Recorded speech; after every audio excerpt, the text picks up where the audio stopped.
Actually देखो, पिछले class में हम लोग प्योर रोलिंग मोशन से रिलेटेड हम लोगों ने कुछ क्वेश्चन किया था, ठीक है, जिसमें से इस टाइप के क्वेश्चंस कराए थे।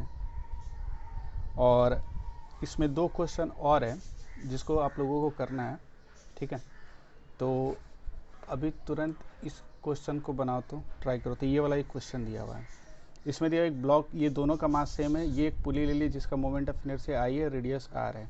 कह रहे कि इस ब्लॉक का एक्सेलरेशन कितना होगा। एक बार जल्दी ट्राई करो, फिर हम नेक्स्ट टॉपिक पर मूव करेंगे। पहले इसको बनाओ जल्दी। ये कह रहा है कि ये पुली का मोमेंट ऑफ इनर्शिया आई दिया हुआ, इसका रेडियस आर दिया हुआ, इस ब्लॉक का मास सेम है, ये फ्रिक्शनलेस है, ये मास एम है, और ये नीचे जा रहा है। ये इधर अगर इसको रिलीज करोगे तो ये नीचे जाएगा, ये इधर जाएगा, और ये पुली हम लोग ले लिए। तो तुमसे पूछा क्या है कि इस ब्लॉक का एक्सेलरेशन कितना होगा। तो डायरेक्ट शॉर्टकट से नहीं बनाना है इसको, तुम लोग पहले इससे बनाओ, क्या कहते हैं, बेसिक कंसेप्ट से। इन दोनों का एफबीडी बना लेते हैं, इन तीनों का। तो इसका एफबीडी बनाओगे तो इस पर कौन कौन सा फोर्स लग रहा है। एक तो mg नीचे लग रहा, एक टेंशन T ऊपर लगेगा, इसको T1 ले लेंगे, क्योंकि इस पुली के इस तरफ आएंगे तो टेंशन क्या होगा, बदल जाएगा। और फिर इस ब्लॉक का और इसका एक्सेलरेशन A नीचे होगा, और इस ब्लॉक का क्या होगा, इस पर एक नॉर्मल N लगेगा, एक वेट mg लगेगा, और एक टेंशन इस तरफ लगेगा, और इसका नाम T2 देंगे, क्योंकि ये टेंशन और ये टेंशन दोनों सेम नहीं होगा। नेक्स्ट इसके बाद क्या करेंगे, इस पुली का एफबीडी बनाएंगे। तो इस पुली पर कौन कौन सा फोर्स लग रहा है, नीचे की तरफ एक T1 लगेगा, और इस पॉइंट पर इधर क्या लगेगा, T2 लगेगा। और ये ब्लॉक इधर, ये A से इधर जा रहा है, ये A से नीचे आएगा तो ये भी A से नीचे जाएगा, और ये पूरा का पूरा पुली रोटेट करेगा अल्फा के साथ, क्योंकि ये A से नीचे आ रहा है तो इसका टॉर्क T2 के रिस्पेक्ट में क्या होगा, ज़्यादा होगा, इसलिए पुली रोटेट करेगा अल्फा के साथ। तो ये सबका A का डायरेक्शन अल्फा का डायरेक्शन नहीं दिखाना जरूरी होता है। फिर 3 सिस्टम है, ये और ये, इन तीनों का इक्वेशन हम लोग लिख देंगे। अगर फ्रिक्शन होता है तो फ्रिक्शन दिखाते, फ्रिक्शन नहीं है तो हम लोग इसका और इसका, इन तीनों का इक्वेशन लिख देंगे,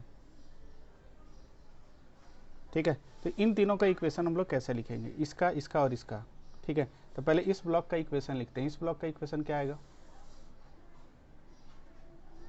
इस ब्लॉक का इक्वेशन क्या लिखोगे, mg minus T1 equal to कितना हो जाएगा, ये आ जाएगा ma आ जाएगा, पहला इक्वेशन। इस ब्लॉक का इक्वेशन कितना हो जाएगा, T2 इक्वल टू कितना हो जाएगा, ma। इस पुली का इक्वेशन क्या आएगा, स्मॉल आर है। तो इस पर टॉर्क का इक्वेशन क्या लिखोगे, ये T1 जो टॉर्क दे रहा है अल्फा के डायरेक्शन में, और T2 अल्फा का अपोजिट दे रहा है। तो इसका मतलब क्या है कि T1 का T1 into R minus T2 into R equal to कितना जाएगा, आई अल्फा। तो ये 3 इक्वेशन मिल गया। 3 इक्वेशन के साथ साथ यहाँ पर ट्रांसलेशनल और रोटेशनल हो रहा है, ठीक है। तो अब क्या करोगे, एक इक्वेशन और आएगा। कौन सा इक्वेशन आएगा, कांस्टेंट इक्वेशन आएगा। और ये कांस्टेंट इक्वेशन किसका होगा, इसके ए और अल्फा को रिलेट करेगा। तो उसके पुली का एक पॉइंट ले लेना, ये वाला ए से इधर आ रहा है, ये वाला AT कितना होगा, आर अल्फा होगा, और ये दोनों एक्सेलरेशन बराबर होगा। तो A equal to R alpha, ये 4 इक्वेशन मिलेगा, चारों को सॉल्व कर लेना, ठीक है। तो वहाँ से क्या निकल जाएगा, A निकल जाएगा। तो ये कॉन्स्टेंट इक्वेशन, 4 इक्वेशन लिखना था। तो ये पूरा का पूरा होल सिस्टम का मतलब कह सकते हो कि इसको कैलकुलेट हम लोग इस तरह करेंगे। और इसका क्या हो गया कि यहाँ पर ये वाला क्वेश्चन भी तुम लोग सॉल्व करके इसको व्हाट्सअप कर देना, ठीक है। इसको बाद में बनाओगे, ठीक है। तो पिछले दिन वाला सारा कंसेप्ट सबको क्लियर है, किसी को कोई डाउट है, किसी को कोई डाउट नहीं है ना।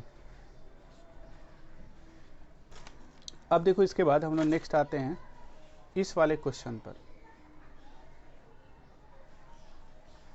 इस वाले क्वेश्चन पर हम लोग आते हैं। ये वाला क्वेश्चन ये दिया हुआ है कि एक रॉड ले लेते हैं, और ये रोटेशनल मोशन का ही सवाल है, और ये थोड़ा सा अलग क्वेश्चन है। इसमें दिया हुआ कि एक रॉड ले रहे हैं जो B पॉइंट पर फिक्स्ड किया हुआ है, ठीक है। और ये बहुत इंपॉर्टेंट क्वेश्चन है, क्योंकि ये जो तुम लोग अभी देख रहे हो कि प्योर रोटेशनल में हम कंजर्वेशन ऑफ एनर्जी का कंसेप्ट कैसे यूज करते हैं, उसका बहुत अच्छा एग्जांपल है। तो प्योर रोटेशनल मोशन में कंजर्वेशन ऑफ एनर्जी का भी कंसेप्ट यूज कर सकते हो। तो ये प्योर रोटेशनल मोशन में कंजर्वेशन ऑफ मैकेनिकल एनर्जी का कंसेप्ट, ठीक है।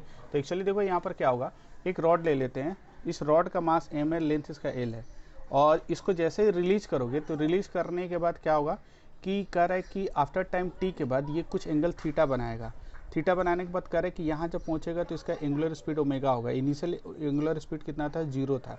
जैसे इस रॉड को छोड़ दिया यहाँ आ गया तो इसका स्पीड कितना हो गया, ओमेगा हो गया। ठीक है, तो तुमसे क्या पूछा है कि uniform rod of length capital L is free to rotate in a vertical plane. ये वर्टिकल प्लेन में रोटेट कर रहा है और कह रहा है कि इस यहाँ पर फिक्स्ड किया हुआ है। The rod begins rotating from rest, rest से रोटेट करना शुरू कर रहा है from its unstable position when it is has turn an angle theta. जब ये थीटा एंगल चल जा रहा है तो इसका एवरेज एंगुलर स्पीड कितना होगा। तो ये हम लोग कैसे निकालेंगे।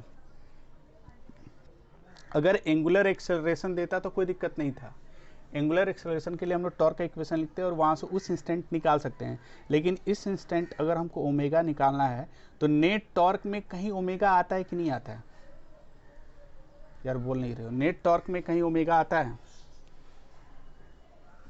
नहीं आता है। तो इस इंस्टेंट अगर हम टॉर्क का इक्वेशन लिखेंगे तो हमको कोई बेनिफिट नहीं होने वाला है। और ये याद रखना, वर्क पावर एनर्जी में बहुत बार रिपीट किए थे कि अगर जब भी स्पीड से रिलेटेड सवाल आता है, अगर स्पीड से रिलेटेड सवाल आता है, तुम लोग को वहाँ पर बहुत सारा क्वेश्चन किए भी थे कि अगर स्पीड से रिलेटेड अगर सवाल आता है तो वहाँ पर हम कंजर्वेशन ऑफ मैकेनिकल एनर्जी का कंसेप्ट लगाते हैं और या वर्क एनर्जी थ्योरम का कंसेप्ट यूज करते हैं। तो इस रॉड को छोड़ने के बाद जैसे ये यहाँ पर पहुँचेगा और इसका एंगुलर स्पीड ओमेगा हो गया तो यहाँ से यहाँ आने के बाद, ठीक है, तो अगर स्पीड से रिलेटेड कोई भी सवाल आ गया प्योर रोटेशनल मोशन में तो हमेशा सोचना कि उसको हम कंजर्वेशन ऑफ मैकेनिकल एनर्जी से या हम लोग किसका यूज़ करेंगे, वर्क एनर्जी थ्योरम से इस तरह के सवाल को बनाएंगे। और ये सवाल बहुत इंपॉर्टेंट है, इस तरह के हमसे पूछे जाते हैं। तो इसमें देखो क्या होगा कि कंजर्वेशन ऑफ मैकेनिकल एनर्जी कब लगता है, क्योंकि ओमेगा मतलब स्पीड से रिलेटेड सवाल है। याद आ रहा है कुछ वर्क पावर एनर्जी में वहाँ था कि एक पार्टिकल के लिए यूज़ करते थे, लेकिन यहाँ किसके लिए यूज़ करोगे, एक रिजिड बॉडी के लिए यूज़ करोगे। यार बोल नहीं रहे हो, ये समझ में आ रहा है। वर्क पावर एनर्जी में तुम लोग कंजर्वेशन ऑफ मैकेनिकल एनर्जी एक पार्टिकल के लिए यूज़ करते थे, लेकिन यहाँ पर किसके लिए यूज़ करोगे, इस पूरे एक रिजिड बॉडी के लिए, एक रॉड के लिए यूज़ करोगे। तो ये जो रॉड है इस रॉड के लिए यूज़ करोगे तो यहाँ से ऐसे आके घूम रहा है तो यहाँ पर पूछा इसका ओमेगा कितना होगा। तो हमेशा ध्यान रखना प्योर रोटेशनल मोशन का सवाल हो, जैसे इसको तुम लोग हिंट के टर्म पर हमेशा ध्यान रखना है कि जब प्योर रोटेशनल मोशन का सवाल हो और ओमेगा से रिलेटेड हो तो इसमें हम लोग किस कंसेप्ट का यूज़ करेंगे, कंजर्वेशन ऑफ मैकेनिकल एनर्जी या वर्क एनर्जी थ्योरम। तो एक्चुअली देखो कंजर्वेशन ऑफ मैकेनिकल एनर्जी तभी लगेगा जब through out the motion of the rod एक कंजर्वेटिव फोर्स लगेगा। तो अगर देखोगे यहाँ से यहाँ तक एक कंजर्वेटिव फोर्स लग रहा है कि नहीं लग रहा है, mg लग रहा है, और बाहर से कोई भी फोर्स इस पर वर्क नहीं करेगा, मतलब कंजर्वेटिव फोर्स है तो वर्क एनर्जी थ्योरम लगा सकते हो, मैकेनिकल एनर्जी का कंसेप्ट लगा सकते हो। ठीक है, अब देखो क्या होगा, कंजर्वेशन ऑफ, ऐसे हम लोग कह सकते हैं कि एक कंजर्वेटिव फोर्स है। कंजर्वेटिव फोर्स किसको कहते हैं हम लोग, mg को। और यहाँ से यहाँ जब आ रहा है तो कंजर्वेटिव फोर्स को छोड़कर कोई और यहाँ पर एक हिंज फोर्स लग रहा है, दो ही ना फोर्स लग रहा है। Through out the motion of the rod कितना फोर्स लग रहा है जल्दी बताओ।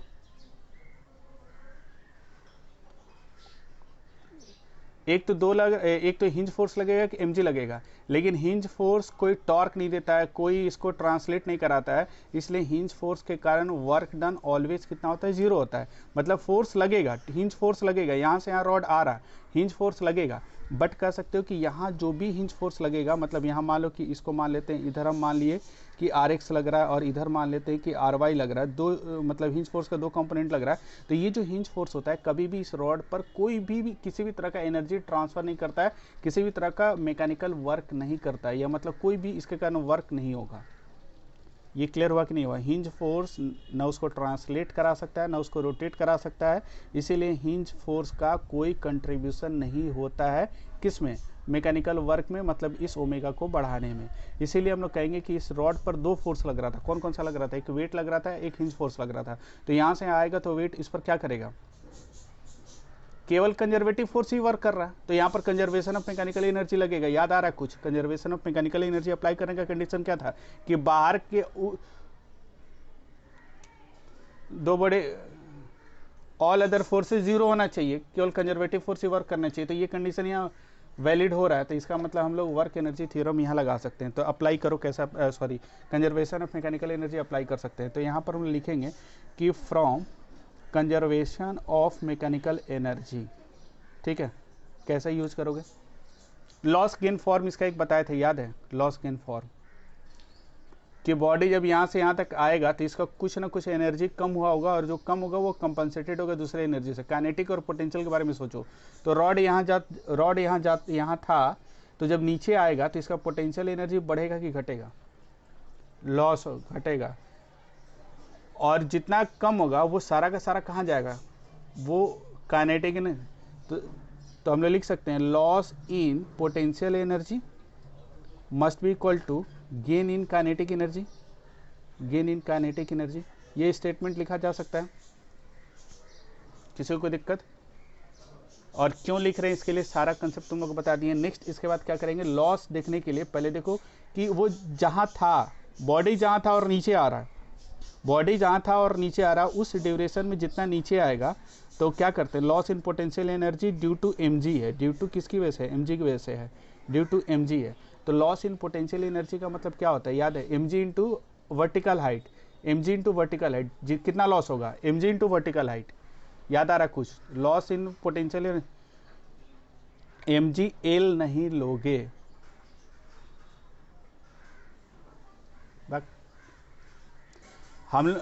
हम लोग पोटेंशियल एनर्जी का जब भी बात करते हैं इस रॉड का, तो इस रॉड का पोटेंशियल एनर्जी का मतलब क्या करते हैं, इसका पोटेंशियल एनर्जी इसके सेंटर ऑफ मास का देखते हैं। एक रिजिड बॉडी का पोटेंशियल एनर्जी निकालने का तरीका क्या होता है? उसके सेंटर ऑफ मास को देखते हैं। रिजिड बॉडी का चेन वाला एग्जांपल याद है, कराए थे चेन वाला में, लॉस इन पोटेंशियल एनर्जी। तो उसमें किसको देखते थे? सेंटर ऑफ मास को देखते थे। तो ये रिजिड, तो यहाँ सेंटर ऑफ मास को देखोगे तो सेंटर ऑफ मास कहाँ पर है ये बताओ। सेंटर ऑफ मास अगर देखोगे तो सेंटर ऑफ मास तो एग्जैक्टली यहाँ पर बीच में होगा, और ये यहाँ से यहाँ आया होगा। तो सेंटर ऑफ मास कितना नीचे आया वो देखो। पूरे बॉडी के बारे में नहीं सोचना है। पूरा बॉडी जब यहाँ से यहाँ रोटेट करके आएगा तो इसका जो सेंटर ऑफ मास था, ये सेंटर ऑफ मास कितना नीचे आया उसके बारे में तुमको सोचना है। तो सेंटर ऑफ मास कितना नीचे आएगा बता सकते हो? तो सेंटर ऑफ मास इनिशियली तुम्हारा कितना था? यहाँ था, मतलब इस हाइट पर था, और इसके बाद ये इस हाइट पर आ गया, इस लेवल पर आ गया। तो यही ना सेंटर ऑफ मास में शिफ्टिंग हुआ, इतना अमाउंट से नहीं नीचे आ रहा सेंटर ऑफ मास। ये समझ में आ रहा कि नहीं आ रहा? ये सबका क्लियर हुआ कि यहाँ पर था सेंटर ऑफ मास और यहाँ पर आ गया। तो सेंटर ऑफ मास, ये जो हाइट नीचे आया है h, ये हाइट हमको चाहिए। और ये क्या करेंगे कि mg इंटू एच कर देंगे। एच का मतलब जितना सेंटर ऑफ मास नीचे आया, यही ना लॉस इन पोटेंशियल एनर्जी होगा due to mg। Equals to gain in kinetic energy कितना होगा? यहां पर इसका ओमेगा 0 था, यहां आएगा तो ये काइनेटिक एनर्जी कितना गेन करेगा? हाफ आई ओमेगा स्क्वायर होता है। कोई बॉडी रोटेट करता है, प्योर रोटेशनल मोशन शो करता है, तो उसके पास एक ही तरह का काइनेटिक एनर्जी होता है, और वो कौन सा काइनेटिक एनर्जी होता है? Rotational kinetic energy. और कोई body pure rotational motion show करता है तो उसका प्योर रोटेशनल काइनेटिक एनर्जी कितना होता है? Half I omega square. याद है कुछ?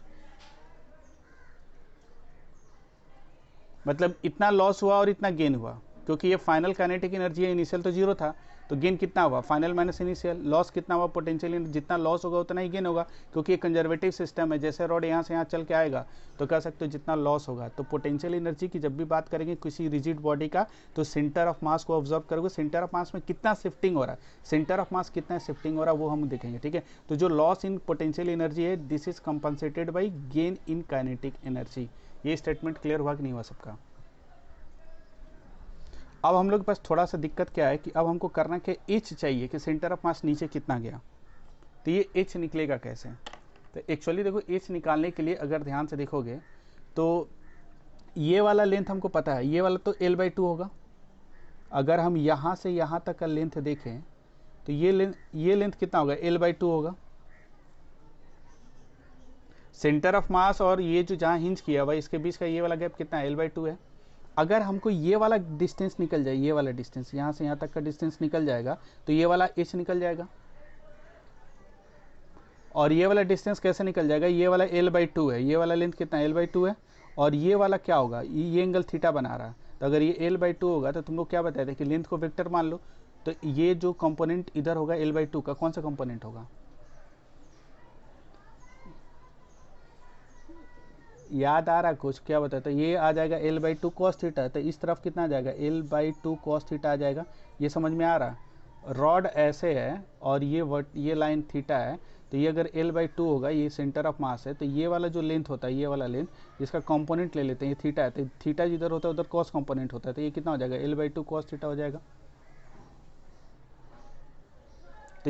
तो ये टोटल यहाँ से यहाँ इसके बीच का लेंथ है L/2, और इसके और ये वाला पॉइंट और इस हिंज के बीच का डिस्टेंस कितना है? L/2 cos थीटा है, तो एच निकल जाएगा। एच कितना आएगा बताओ? mg L/2 minus L/2 cos theta. यार बोल नहीं रहे हो, ये समझ में आ रहा? और इक्वल्स टू, ये एक ही क्वेश्चन बता रहे हैं, 10 क्वेश्चन इससे नहीं बनाए बता रहे हैं, लेकिन ये तुम्हारे लिए एज अ थ्योरी बहुत इंपॉर्टेंट है, और एक थ्योरी की तरह इसको तुम अलग से नोट करके रख सकते हो कि जब भी ओमेगा पूछ दिया रोटेटिंग प्योर रोटेटिंग बॉडी का, तो वहाँ वर्क एनर्जी थ्योरम लगा सकते हो, कंजर्वेशन ऑफ मैकेनिकल एनर्जी लगा सकते हो। और कैसे लगा रहे हैं, तो ये इसीलिए तुमको एक क्वेश्चन बता रहे हैं, ठीक है? तो mg into L/2 minus L/2 cos theta. अच्छा, हाफ आई की जगह कितना होगा बताओ? इस एकदम ml²/3 और इसके बाद ओमेगा²। अच्छा, ये बताओ कि यहाँ से क्या करेंगे? L/2 कॉमन हो जाएगा, तो mg L/2 कॉमन हो गया, तो 1 माइनस cos थीटा आ जाएगा, और फिर यहाँ से कितना आ जाएगा? यहाँ से लिख सकते हो 1/2 ml² और ओमेगा², और ये L और ये वाला L कैंसिल हो गया। अच्छा, ये 2 और 2 कैंसिल हो जाएगा, तो ये कितना हो जाएगा? mg 1 माइनस cos थीटा, और ये कितना हो जाएगा? 3mg बाई कितना हो जाएगा? अच्छा, भी तो कैंसिल हो जाएगा, 3mg by L equal to कितना हो जाएगा? ओमेगा², और देयर फॉर ओमेगा कितना हो जाएगा? Omega equal to √3mg by L into 1 minus cos theta. M तो हट गया, 3gl बाई कितना? 1 माइनस cos थीटा। ये क्लियर हुआ? बहुत अच्छा सा सवाल था, बहुत कंसेप्चुअल था, एक ही क्वेश्चन तुमको बहुत कुछ सिखा के जाएगा, ठीक है? पोटेंशियल एनर्जी रिजिड बॉडी के कैसे निकालते हैं, वो वर्क पावर एनर्जी में बताए थे, और वो कंसेप्ट देखो यहाँ पर लग गया। ये वाला सबका क्लियर हुआ कि नहीं हुआ? तो प्योर रोटेशनल मोशन में हम कंजर्वेशन ऑफ मैकेनिकल एनर्जी या वर्क एनर्जी थ्योरम का भी कंसेप्ट यूज कर सकते थे, ठीक है? अच्छा, मान लो अगर हम वर्क एनर्जी थ्योरम का कंसेप्ट यूज करते तो कैसे यूज करते, याद है? और मेथड 2, अगर वर्क एनर्जी थ्योरम यूज करते तो कैसे यूज करते?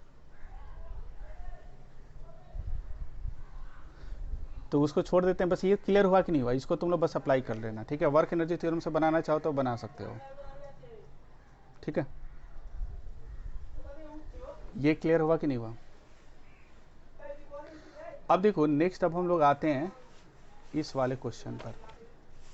ये वाला जो क्वेश्चन है, अब हम लोग का कह सकते हो नेक्स्ट टॉपिक ही हम लोग का है रोटेशनल इक्विलिब्रियम का, और रोटेशनल इक्विलिब्रियम का, रोटेशनल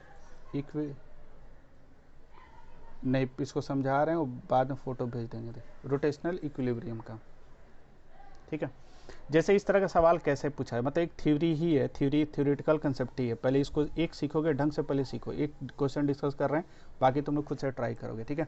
इसमें ये दिया हुआ है कि देखो सिंपल सा क्या दिया, एक रॉड दिया है और इसका मास दिया हुआ है, इसका लेंथ दिया हुआ है, ठीक है?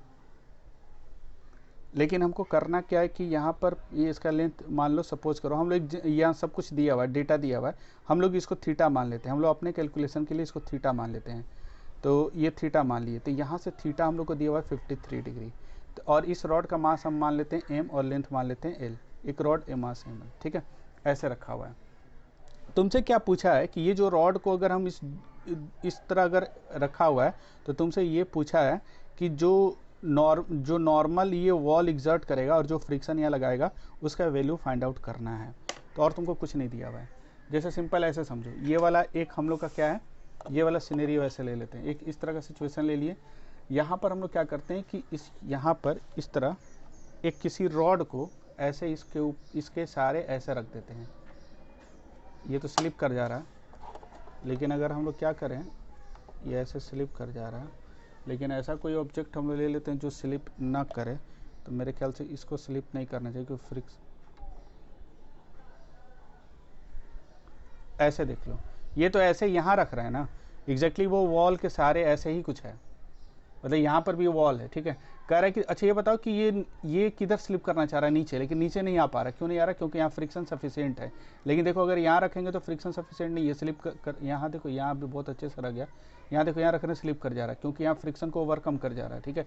तो इसका टेंडेंसी अभी स्लिप करने का है, लेकिन ये स्लिप नहीं कर पा रहा है क्योंकि यहाँ फ्रिक्शन इसको क्या कर रहा है, अपोज कर रहा है। ये इधर स्लिप करना चाह रहा है ना, ये रुका हुआ क्यों है? क्योंकि फ्रिक्शन अपोज कर रहा है। तो एक्चुअली क्या है कि ये जो वॉल है, ये जो ग्राउंड है, इस पर नॉर्मल देगा, फ्रिक्शन देगा, ये सारी चीज़ें देगा। तो कह रहा है कि ये रेस्ट में अगर है, ठीक है, तो तुमसे पूछा है नॉर्मल और फ्रिक्शन का वैल्यू कितना होगा। ये पूरा सिनेरियो क्लियर हुआ कि नहीं हुआ? जैसे मान लो एक सीढ़ी होता है, सीढ़ी देखियो ना, लैडर का मतलब क्या होता है, सीढ़ी ही है। तो सीढ़ी ऐसे रखा हुआ है, पता नहीं तुम लोग को ना पूरा पैसा वसूल वाला काम कराते हो। सीढ़ी कैसे बनाओगे बताओ? अगर हम लोग देखें इस तरह, ये कुछ ऐसा 3 डायमेंशनली अगर इसको हम बनाने की कोशिश करें तो ये पूरा का पूरा सिनेरियो कैसा है पता है? इस तरह कुछ है। यहाँ पर ऐसे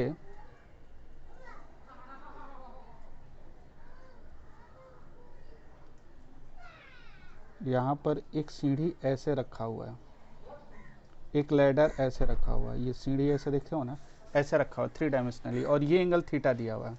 ये एंगल कितना दिया हुआ है? थीटा दिया हुआ है। अब ये क्लियर हुआ? यार बोल नहीं रहे हो।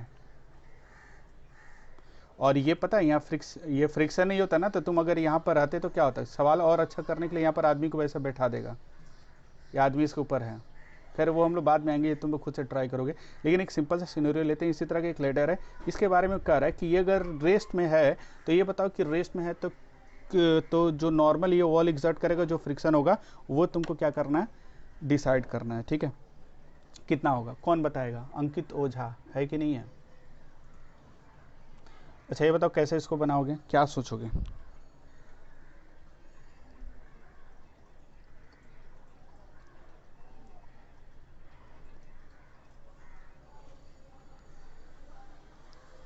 आंसर तुम्हारा एकदम सही है, लेकिन मेरा क्वेश्चन ये कि तुम मतलब क्या, तुमको तुम्हारे मन में क्या विचार है कि हम इस पर कैसे सोचेंगे, ऐसा हम क्यों सोचेंगे?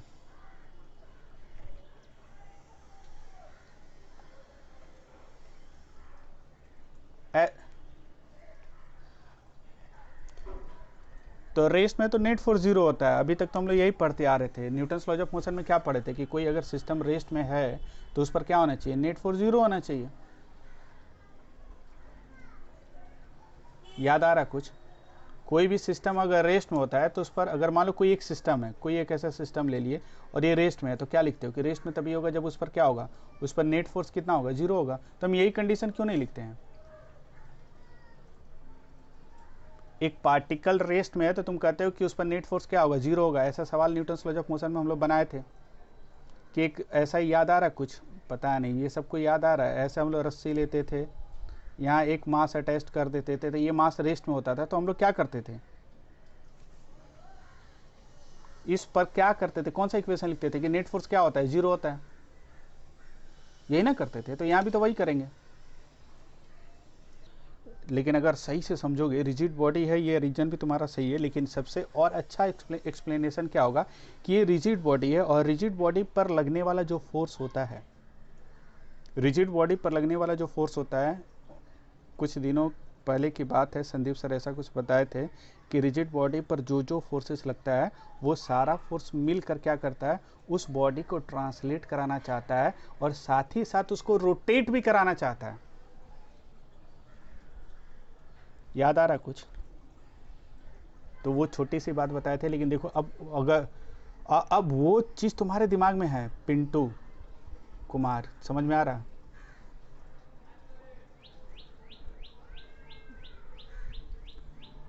तो एक्चुअली देखो, अगर हम रिजिड बॉडी देखते हैं तो रिजिड बॉडी कभी भी तुमको रेस्ट में दिख गया, ये लैडर, ये रिजिड बॉडी, इसका एक डायमेंशन है, तो तुम डायरेक्ट कहोगे कि इस पर बहुत सारा फोर्सेस लग रहा होगा क्योंकि सराउंडिंग के साथ इंटरेक्ट कर रहा है। ऐसा थोड़ी सीढ़ी बोलेगा कि नहीं भाई हम दीवार से कोई मतलब नहीं रखेंगे, इससे मतलब नहीं रखेंगे, तो ये ग्राउंड से मतलब नहीं रखेंगे, तो ग्राउंड तो ठीक है जाओ भागो, फ्रिक्शन देगा ही नहीं, ये सीधे स्लिप कर जाएगा सीढ़ी। तो कहने का मतलब जो रिजिड बॉडी होता है अपने सराउंडिंग के साथ इंटरेक्ट करता है, और इंटरेक्शन का मतलब होता है कि सराउंडिंग उस पर कुछ इन्फ्लुएंस देता है, और जो इन्फ्लुएंस देता है that influence are called force. और जब फोर्स किसी रिजिड बॉडी पर लगता है तो सारा फोर्स चाहता है कि उसको ट्रांसलेट कराए, मतलब उसके सेंटर ऑफ मास को डिस्प्लेस करना चाहता है, और सारा फोर्स ये चाहता है बॉडी को रोटेट भी कराना चाहता है अबाउट एक्सिस ऑफ रोटेशन या सेंटर ऑफ रोटेशन। और हमको एक चीज़ पता है कि ये बॉडी फिक्स्ड किया हुआ नहीं है, तो ये अगर घूमना चाहेगा तो किसके अबाउट घूमेगा, जल्दी बताओ तो। सेंटर ऑफ मास के अबाउट, एकदम ठीक इस मिडिल पॉइंट के अबाउट। जो भी इस पर इन्फ्लुएंस लग रहा है सराउंडिंग से, जो भी फोर्सेज लग रहा है, वो इसको इस सेंटर ऑफ मास को आगे ढकेलने की कोशिश भी करेगा, और इस पॉइंट के अबाउट इस बॉडी को रोटेट कराने की भी कोशिश करेगा। यार देखो, तुम लोगों के लिए बहुत मेहनत कर रहे हैं। अगर तुम लोग मेहनत नहीं करोगे ना, बहुत लोगों को अगर नेटवर्क इशू होता है, कल पूरा तुम्हें 3 बज गया रात को करते करते, मतलब 3 वीडियो एक साथ एडिट करना, एक वीडियो एडिट करने में कम से कम 2 घंटे का समय लगता है। आज भी सारा समय देकर तुम लोग सब एडिट किए हैं, जिनका अगर किसी रीजन से छूट भी जा रहा है, क्योंकि तुम लोग जो टॉपिक पढ़ रहे हो ना अभी बहुत सेंसिटिव टॉपिक है, और इन्हीं सब चीज़ों में तुमको थोड़ा सा मेहनत करना है, और एक एक स्टेटमेंट जो तुम लोग को बोल रहे हो तुम्हारे लिए बहुत इंपॉर्टेंट है। अगर लाइफ में कुछ करना हो तो बोर्ड के लिए ऐसा पढ़ना तो कोई ज़रूरी नहीं है, इतना सोचो, डायरेक्ट बस रट लो बस, और कोई दिक्कत नहीं है। लेकिन मेहनत कर रहे हैं तो उस तरह तुम लोग भी मेहनत क्या करो, एक एक स्टेटमेंट जो बोले ना तो वो सब चीज़ें दिमाग में रखोगे, रिवीजन करोगे, तो ये तुमको खुद फील होगा कि एग्जैक्टली तुम कर क्या रहे हो।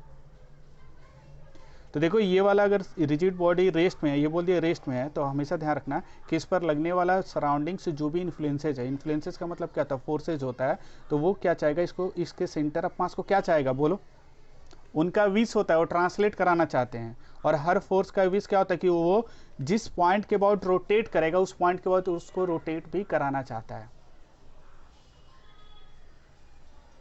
ये तो क्लियर है सबका। तो अब देखते हैं हम लोग क्या करें। इसका मतलब कि आज के बाद एकदम छोटा सा स्टेटमेंट याद रखना कि अब हम वहाँ से एक कंसेप्ट जनरलाइज कर सकते हैं कि अगर मान लो कि, लेकिन हमेशा ऑब्जर्वर को हम लोग भूल जाते हैं, रामलाल को लेकर आ जाते हैं। रामलाल इसको देख रहा है, रामलाल इसको देख रहा है, तो रामलाल कहेगा कि ये रेस्ट में है, और रेस्ट में है, और जो मेरा सिस्टम है वो रिजिड बॉडी है, रिजिड बॉडी है। तो आज के बाद ये क्या करेगा, रिजिड बॉडी के लिए इसको पता चल गया कि क्या करना होगा कि for a rigid body, for the equilibrium of equilibrium of rigid body, equilibrium of rigid body, rigid body का जो इक्विलिब्रियम होगा। अब तो मज़ा आएगा तुम लोग को एसएचएम में, बोले ना एक कंसेप्ट से पूरा कोई भी सवाल आईआईटी का बना सकते हो, बस ये 3-4 क्लास के बाद ही आएगा। For the equilibrium of a rigid body क्या कंसेप्ट यूज करोगे, जल्दी बताओ। कि रिजिड बॉडी पर 2 कंडीशन होगा कि उस पर लगने वाला टोटल इन्फ्लुएंस, मतलब नेट फोर्स का वैल्यू कितना होना चाहिए, इट शुड बी 0, पहला कंडीशन नेट फोर्स। और दूसरा, एक ये कंडीशन सेटिस्फाई होना चाहिए, ये भी सेटिस्फाई होना चाहिए, साथ ही साथ ये भी सेटिस्फाई होना चाहिए। अगर दोनों सेटिस्फाई होगा तभी वो इक्विलिब्रियम में होगा, नहीं तो नहीं होगा। इक्विलिब्रियम का मतलब क्या हो गया, रेस्ट में अगर दिया हुआ तो ठीक है। तो net external torque about centre of rotation is equal to 0, ये 2 कंडीशन सेटिस्फाई होना चाहिए, ठीक है। At the same time 2 condition satisfy होता है तो कोई भी रिजिड बॉडी क्या होता है, इक्विलिब्रियम में होता है या रेस्ट में होता है। बोलो ये वाला क्लियर हुआ कि नहीं हुआ, ये सबका क्लियर हो गया। चलो अब देखते हैं, अब हम लोग क्या करेंगे कि ये जो रिजिड बॉडी है, अब इस रिजिड बॉडी का हम लोग करते क्या है कि ये दोनों कंडीशन यूज करते हैं। हमको पता चल गया कि ये रिजिड बॉडी रेस्ट में है, तो ये 2 कंडीशन सेटिस्फाई करेगा, नेट फोर्स 0 होना चाहिए और नेट टॉर्क 0 होना चाहिए, ठीक है। तो इसको हम लोग करते क्या है, अलग से ये डायग्राम एक बार बनाते हैं, ठीक है। तो अलग से अगर डायग्राम अगर हम बनाएं, ठीक है, इस तरह एक डायग्राम हम बना देते हैं, और ये हम लोग का, ऐसा कर सकते हो, ये हम लोग का सिस्टम है।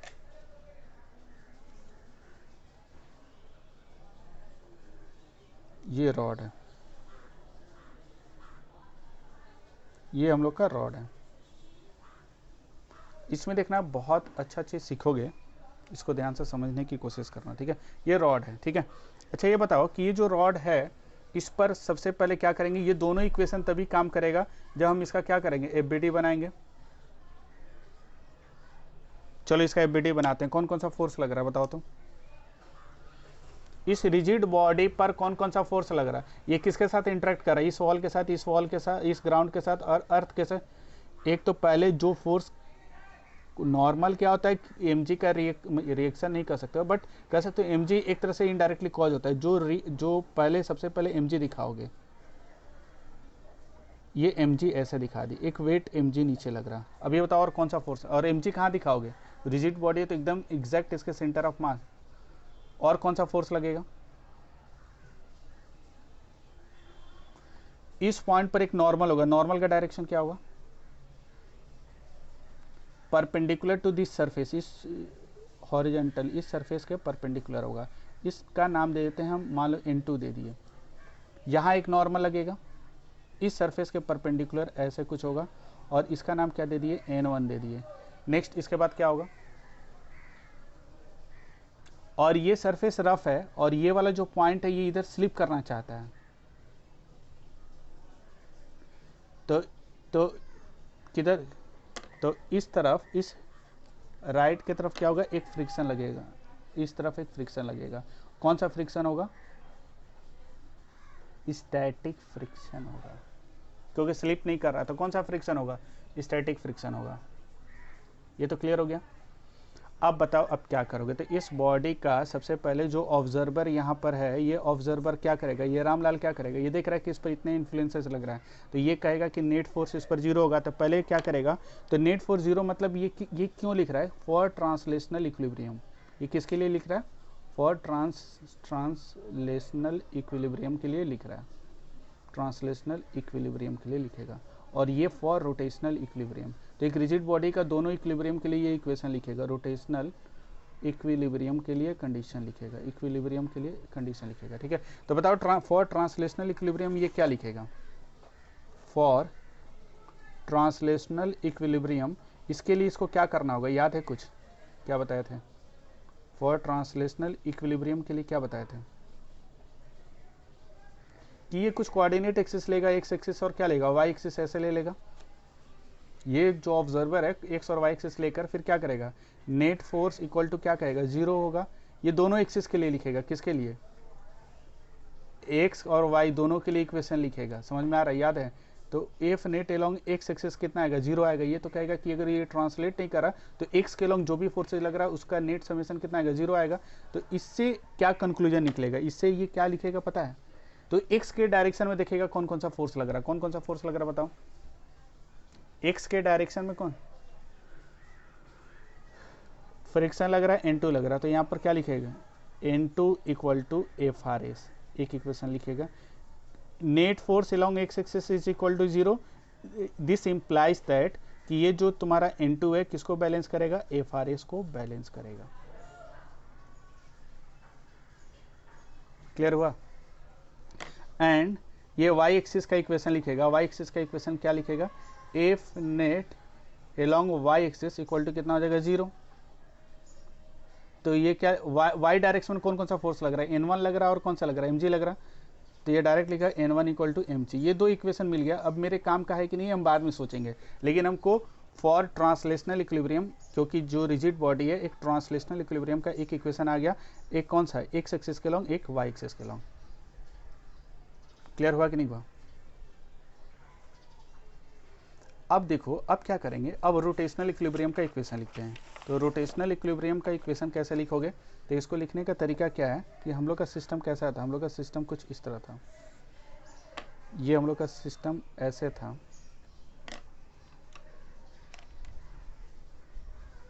ये हम लोग का सिस्टम कुछ ऐसे है, ये सिस्टम ऐसे था।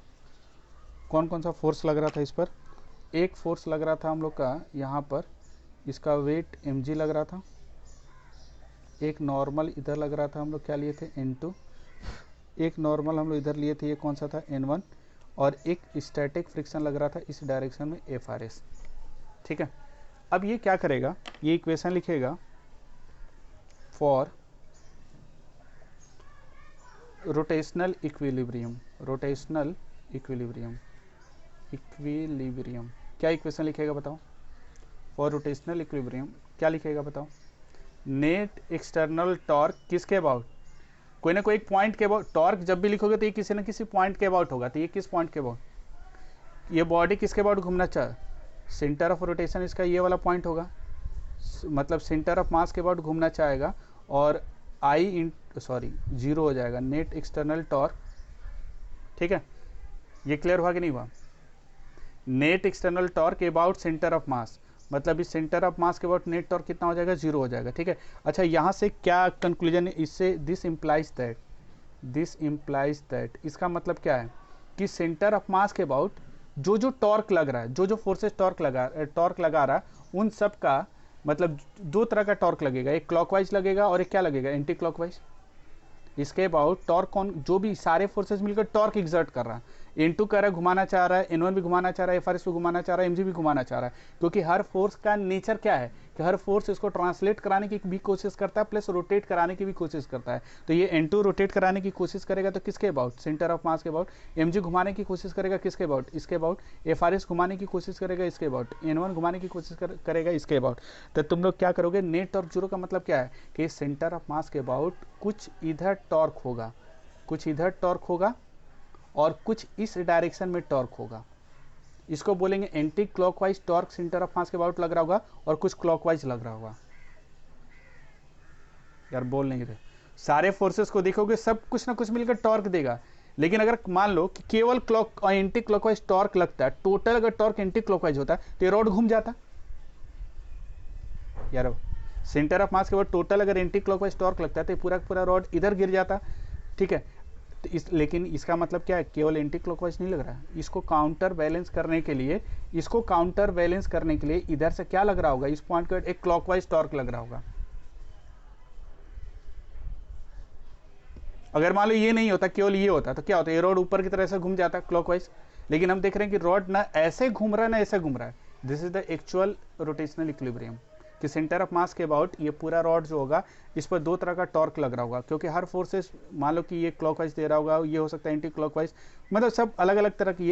ये कैसा दे रहा है, ये देखो इसके अबाउट एंटी क्लॉकवाइज दे रहा है, ये नॉर्मल इसको क्लॉकवाइज टॉर्क दे रहा है, FRS इसको एंटी क्लॉकवाइज दे रहा है, MG कोई टॉर्क नहीं दे रहा। तो मिला जुला कर इस पर 2 तरह का टॉर्क लगेगा, क्लॉकवाइज और एंटी क्लॉकवाइज, और ये रोटेट नहीं कर रहा है। तो सेंटर ऑफ रोटेशन के अबाउट जो नेट एंटी क्लॉकवाइज टॉर्क लगेगा उसको नेट कौन बैलेंस करेगा, क्लॉकवाइज टॉर्क। बोल नहीं रहे हो, ये सब सीखना होगा तुम लोग को कि हम लोग कैसे इक्वेशन लिखेंगे। हम लोग पहले ये स्टेटमेंट लिख दिए, ये स्टेटमेंट के बाद लिखोगे दिस इम्प्लाइज दैट, इसका मतलब ये हुआ कि इस सिस्टम पर लगने वाला जो क्लॉकवाइज टॉर्क होगा इक्वल्स टू वो नेट एंटी क्लॉकवाइज टॉर्क के क्या होगा, बराबर होगा। और किसके अबाउट सेंटर ऑफ मास, जिसके अबाउट लिख रहे हो सेंटर ऑफ रोटेशन मतलब सेंटर ऑफ मास को लिए हम लोग कौन सा पॉइंट सिलेक्ट कर रहे हैं, हम लोग इस टॉर्क का ये इक्वेशन जो लिख रहे हैं किसके अबाउट, सेंटर ऑफ मास के अबाउट लिख रहे हैं। तो सेंटर ऑफ मास के अबाउट जो टोटल टॉर्क लगेगा क्लॉकवाइज, वो एंटी क्लॉकवाइज टॉर्क को क्या करेगा, बैलेंस करेगा। यार बोल नहीं रहे हो, बार करें, एक बार सीखो, एक क्वेश्चन को ढंग से पूरे उसको दिमाग में दिल में बैठा लो, देखना अपने सारा सवाल अपने आप बनेगा। और परफेक्शन लाओ, हम एकदम परफेक्ट वे से काम करेंगे, सबको एग्जैक्ट पूरा एकदम क्लियर होना चाहिए कि हम क्या कर रहे हैं, क्या लिख रहे हैं। हम ये स्टेटमेंट लिख रहे हैं, इसका मतलब क्या है, इसके दिस इम्प्लाइज दैट, मतलब इसका मतलब ये हुआ, इसका कंक्लूजन ये हुआ कि रॉड पर लगने वाला जो टोटल क्लॉकवाइज टॉर्क होगा वो एंटी क्लॉकवाइज टॉर्क को कंप्लीटली बैलेंस करेगा। अगर नहीं करता तो ये रोटेट कर जाता। ये क्लियर हुआ कि नहीं हुआ। और इसके बाद क्या लिखोगे, क्लॉकवाइज टॉर्क कितना होगा, कौन दे रहा, पहले ये चेक करो। क्लॉक इस सेंटर ऑफ मास के अबाउट क्लॉकवाइज टॉर्क कौन देगा। बहुत आसान है भाई, यहाँ पर ऐसे हाँ उंगली रखो और यहाँ उंगली रखो, तो N2 इसको N2 इधर लग रहा है, N2 के डायरेक्शन में चलो तो इधर घूमेगा, ये कौन सा सेंस है, एंटी क्लॉकवाइज। N1 किधर, N1 के डायरेक्शन में चल जाओ, इधर घुमाओ हाथ को तो ये किधर चलेगा, ये क्लॉकवाइज।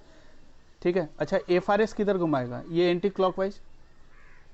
FRS के कारण टॉर्क किधर लगेगा, एंटी क्लॉकवाइज, और N1 इधर घुमाना चाहेगा। FRS इस पॉइंट के अबाउट, इस दोनों उंगली को ऐसे फिक्स कर दो, तो FRS क्या चाहेगा, FRS इधर घुमाना चाहेगा। N1 किधर घुमाना चाहेगा, N1 इधर घुमाना चाहेगा, और ये N2 किधर घुमाना चाहेगा, इधर। मतलब N1 क्या देगा, क्लॉकवाइज टॉर्क। यार बोल नहीं रहे। FRS कौन सा देगा, N2 क्या देगा, MG कौन सा टॉर्क देगा, क्योंकि ये खुद वहीं से पास कर रहा, तो क्या लिखोगे? ये क्लॉकवाइज टॉर्क को N1 देगा ना, N1 इंटू इसके अबाउट टॉर्क लिखना है, N1 के कारण इसके अबाउट। तो हम लोग क्या करते हैं, याद है, लाइन ऑफ फोर्स बना देते हैं, मतलब सॉरी, लाइन ऑफ फोर्स कौन सा होगा? ये वाला N1 के कारण टॉर्क निकाल रहे हो, तो याद है टॉर्क कैसे निकालते हैं, ये N1 के डायरेक्शन को एक्सटेंड कर देंगे, यार बोल नहीं रहे हो। और नेक्स्ट क्या करेंगे, जो सेंटर ऑफ रोटेशन है उससे परपेंडिकुलर डाल देंगे, इस सेंटर ऑफ रोटेशन से परपेंडिकुलर ऐसे डाल दिए, मतलब ये वाला डिस्टेंस। तो ये एंगल थीटा है, ध्यान से देखो, ये एंगल थीटा है। ये यहां से नॉर्मल कितना टॉर्क देगा, इस सेंटर ऑफ मास के अबाउट, मतलब सेंटर ऑफ मास के अबाउट नॉर्मल कितना टॉर्क देगा। तो भाई क्या करते हैं, टॉर्क निकालने का तरीका क्या है, centre of rotation, line of force, और इसे परपेंडिकुलर डाल दिए, ये वाला डिस्टेंस हमको चाहिए, ये वाला डिस्टेंस। तो ये वाला डिस्टेंस नहीं निकलेगा, ये वाला L/2 है, ये वाला L/2 है, तो इधर क्या आएगा, इधर L/2 cos थीटा आएगा। देखो ना, ये वाला अगर ये थीटा है तो ये भी तो थीटा होगा, तो इस L/2 का एक कंपोनेंट इधर आएगा, इसको क्या लिखेंगे, L/2 cos थीटा। यार बोल नहीं रहे हो, नॉर्मल इस पॉइंट के बाद, और ये परपेंडिकुलर डिस्टेंस चाहिए ना, तो परपेंडिकुलर डिस्टेंस इसको वेक्टर मान लो, तो ये एंगल थीटा है तो ये भी थीटा होगा, तो ये कितना हो जाएगा, ये L/2 है तो इधर वाला लेंथ कितना होगा, L/2 cos थीटा। तो नॉर्मल टॉर्क कितना देगा, N1 into L/2 cos theta. देख लो कोई दिक्कत?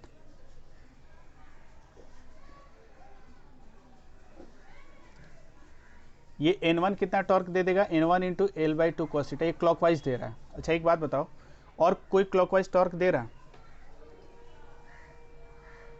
तब क्या करेंगे, तो अब equals to anti clockwise torque देखते हैं, कौन देगा, कौन देगा, फ्रिक्शन देगा, और क्या देगा, N2 देगा।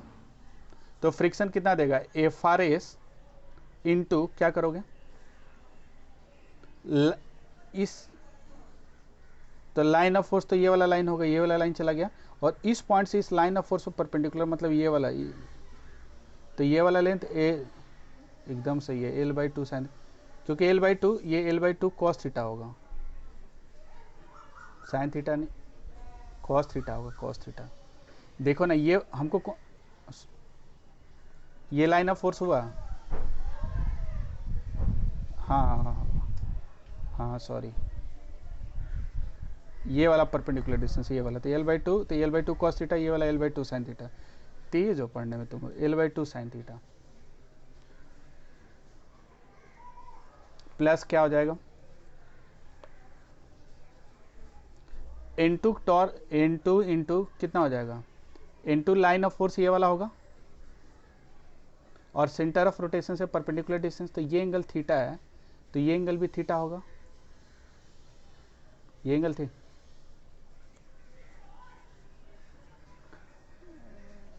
ले लो थीटा। तो ये लाइन ऑफ फोर्स है हम लोग का, लाइन ऑफ फोर्स है, और ये वाला डिस्टेंस चाहिए, ये वाला डिस्टेंस लाइन ऑफ फोर्स पर ये, तो ये L/2 है, तो इधर L/2 cos थीटा, ये वाला देखो ना L/2, इधर चाहे इसी को थीटा ले लो ना, ये L/2 और ये वाला L/2, ये कितना हो जाएगा, L/2 साइन थीटा आ जाएगा, समझ में आ रहा है। तो ये कितना हो जाएगा, N2 into L/2 sine theta.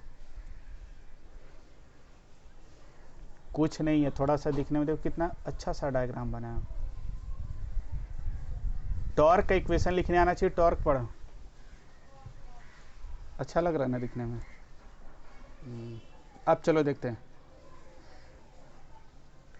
अब L/2 तो सबसे हट जाएगा, तो यहाँ से कितना आ जाएगा, N1 इंटू cos थीटा आ जाएगा, इक्वल्स टू ये कितना हो जाएगा, FRS into sine theta plus N2 into कितना हो जाएगा, साइन थीटा। थर्ड इक्वेशन ये मिल गया, और कोई इक्वेशन कहीं से मिलेगा, और कोई इक्वेशन कहीं से मिलेगा, सेंटर ऑफ मास के अबाउट क्लॉकवाइज और एंटी क्लॉकवाइज टॉर्क लिख दो, और तो कहीं से इक्वेशन नहीं मिलेगा। तो तुम लोग के पास एक इक्वेशन ये है, दो इक्वेशन पहले से मिला हुआ, कौन कौन सा, एक मिला हुआ है ट्रांसलेशनल इक्विलिब्रियम से N2 इक्वल टू FRS, और एक इक्वेशन मिला है कौन सा, N1 equal to mg, N1 equal to mg। अब क्या करेंगे बताओ, अगर हम N2 एफ आर एस की जगह अगर N2 पुट कर देते तो N2 का वैल्यू निकल जाएगा। यही पूछा था कि N2 ये कितना होगा, ये पूछा हुआ था, तो हम N2 का वैल्यू इसमें पुट कर देंगे। एफ आर एस का वैल्यू हम इस इक्वेशन पुट कर देते हैं और N1 का वैल्यू यहाँ पुट कर देते हैं।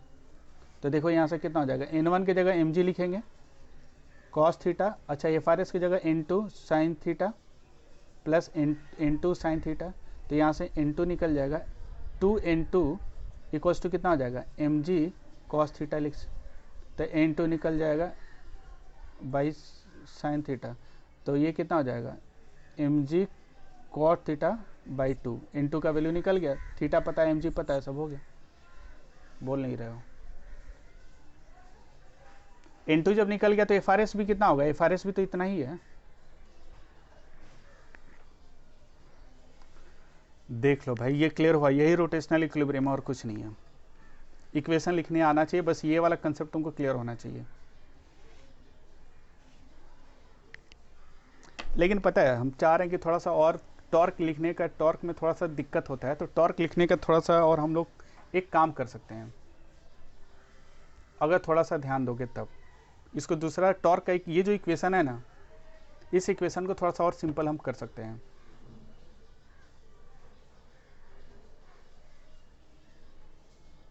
चलो ठीक है, देखते हैं, देखो बता रहे हैं। अच्छा, इस क्वेश्चन के लिए तो जगह अब हम लोग के पास दूसरे पेज में कर लेंगे, हम पहले इसको दूसरे मेथड से बता रहे हैं। लेकिन दूसरा मेथड यूज क्यों कर रहे हैं ये भी कारण हम लोग को पता होना चाहिए, ये ध्यान रखना। तो जो एग्जैक्ट रीज़न है वो हम लोग को पता रहेगा, तब इस तरह के सम्स को बनाने में मज़ा आएगा। ये वाला रॉड ऐसे ले लिया, ठीक है। तो रोटेशनल इक्विलिब्रियम के लिए सबसे पहले हम लोग एफबीडी बनाएंगे। तो एफबीडी हम लोग बना चुके थे। यहाँ पर क्या लग रहा था, सेंटर ऑफ मास पर mg लग रहा था। एकदम पूरा एकदम क्लियर होगा एग्जैक्ट कि कहाँ पर क्या लग रहा है। यहाँ क्या N2 लग रहा, यहाँ पर क्या लगेगा N1 लगेगा, यहाँ पर क्या लगेगा स्टैटिक फ्रिक्शन लगेगा। ये एंगल कितना हो जाएगा, थीटा हो जाएगा। अच्छा एक बात बताओ, हम लोग ये पता है कि जब भी रोटेट करेगा अपने सेंटर ऑफ मास के अबाउट ही घूमेगा, ये तो हम लोग को पता है। लेकिन अगर ये रोटेशनल इक्विलिब्रियम में है तो एक बेनिफिट उठा सकते हो। क्या बेनिफिट उठा सकते हो पता है?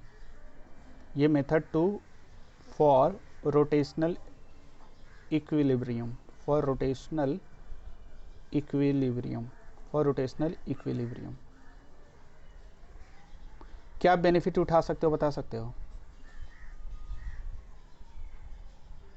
कि अगर तुम बताओ कि हम लोग यहां पर क्या लिख रहे थे,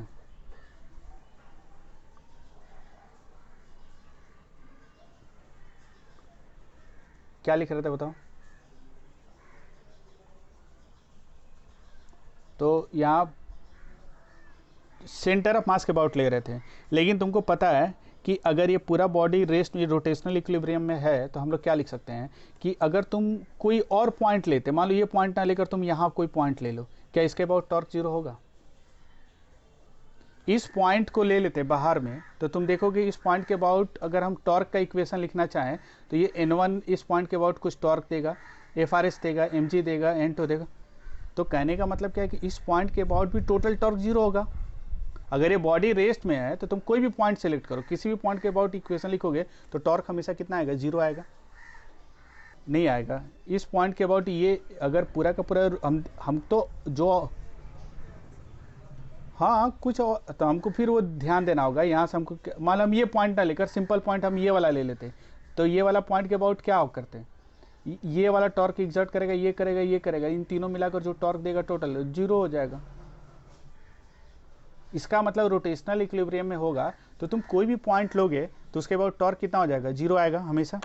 तो ऐसे लिख सकते हैं कि माइक ऑफ करो, in case of rotational equilibrium, rotational equilibrium क्या होगा बताओ? Net torque about any point is always equals to 0। कोई भी पॉइंट ले लो। तो इससे हम बेनिफिट क्या उठाएंगे पता है? क्या बेनिफिट उठाएंगे? कि हम ऐसा पॉइंट सिलेक्ट करेंगे जहां से मैक्सिमम फोर्स पास करे। क्या करेंगे बताओ? हम लोग ऐसा पॉइंट सिलेक्ट करेंगे जहां से क्या पास करे बताओ? मैक्सिमम फोर्स पास करे। कौन सा ऐसा पॉइंट है बताओ तुम? ये वाला पॉइंट है, तो हम इसको ए नाम दे देते हैं, ए वाला। तब इसके अबाउट भी तो ये कंडीशन लिख सकते हैं। कौन सा condition? Net external torque about A is equal to 0। यार बोल नहीं रहे हो। पूरे रॉड के लिए क्या लिख सकते हो? Net external torque acting on this rod about this point A is equal to 0। और दिस इंप्लाइज दैट, क्या इंप्लाइज करेगा बताओ? Net external torque acting on the body about this point equal to 0। इसका मतलब क्या होगा? बोलो जल्दी। जो टोटल क्लॉकवाइज टॉर्क होगा अबाउट ए, ये टोटल कौन सा? Anti clockwise torque about A. समझ में आ रहा? ए के अबाउट कुछ टॉर्क इधर लग रहा होगा और ए के अबाउट कुछ टॉर्क इधर लग रहा होगा। एंटी क्लॉकवाइज लग रहा होगा और एक क्लॉकवाइज लग रहा होगा। और हमको पता है कि रोटेशनल इक्विलिब्रियम में तो ये टोटल टॉर्क क्लॉकवाइज और जो एंटी क्लॉकवाइज टॉर्क है दो अबाउट ए, वो एक दूसरे को क्या करेगा? बैलेंस करेगा। यार बोल नहीं रहे हो। बोलते रहे। थोड़ा सा पेशेंस रख के पढ़ोगे ना तो बहुत मज़ा आएगा। थोड़ा सा पेशेंस तुम लोग को बना के रखना है, उसके बाद देखो तुमको खुद बहुत मज़ा आएगा। ये समझ में आया कि इस पॉइंट के अबाउट अगर टॉर्क 0 है, इसका मतलब इस पॉइंट के अबाउट कुछ क्लॉकवाइज टॉर्क लग रहा होगा, इस पॉइंट के अबाउट कुछ एंटी क्लॉकवाइज टॉर्क लग रहा होगा। तो तुमको आइडेंटिफाई करना है इस पॉइंट के अबाउट क्लॉकवाइज टॉर्क कौन दे रहा है और इस पॉइंट के अबाउट एंटी क्लॉकवाइज टॉर्क कौन दे रहा है। तो पहले क्लॉकवाइज खोजते हैं। तो इस पॉइंट के अबाउट क्लॉकवाइज टॉर्क कौन देगा बताओ तो? और नॉर्मल भी तो देगा। ये तो उसी पॉइंट से पास कर रहा था, इसके कारण टॉर्क 0 एकदम सही है। एफआरएस भी यहीं से पास कर रहा था, तो टॉर्क कितना हो गया? 0। मतलब टॉर्क लगाने वाला 2 ही बच गया। तो एक क्लॉकवाइज जरूर होगा, एक एंटी क्लॉकवाइज जरूर होगा। तुमको सोचना नहीं, अपने आप नेचर उसको अपने आप बता देगा। देखो एमजी क्या कर रहा है, एमजी नीचे लग रहा है तो ऐसे हाथ रखो और एमजी की तरफ घूम जाते। ये कौन सा सेंस है? क्लॉकवाइज। और यहां पर ए के अबाउट N2 इधर है, तो इस तरह ऐसे देखो, ये कौन सा? Anti clockwise. तो मतलब क्लॉकवाइज टॉर्क कौन दे रहा है? एमजी दे रहा है। और एंटी क्लॉकवाइज कौन दे रहा है? N2 दे रहा है। यार बोल नहीं रहे हो। तो हम लोग क्या लिखेंगे? क्लॉकवाइज टॉर्क में कंट्रीब्यूशन किसका? एमजी का है। तो एमजी इंटू क्या करोगे जल्दी बताओ? तो ये लाइन ऑफ फोर्स है हम लोग का, ये लाइन ऑफ फोर्स है। और ये सेंटर ऑफ रोटेशन इसको लिए हैं, तो इससे perpendicular distance. Centre of rotation पर ना ऐसे बना दोगे ना तो याद रहेगा कि ये सेंटर ऑफ रोटेशन है। तो ये वाला परपेंडिकुलर, ये L/2 है, तो ये वाला की लेंथ कितना हो जाएगा? L/2 cos theta. तो ये वाला कितना हो जाएगा? L/2 cos theta equals to, अब बताओ क्या होगा? तो N2 इंटू इस पॉइंट के अबाउट, तो ये लाइन ऑफ फोर्स है। यार बोल नहीं रहे, ये वाला लाइन ऑफ, ये वाला डिस्टेंस हमको चाहिए।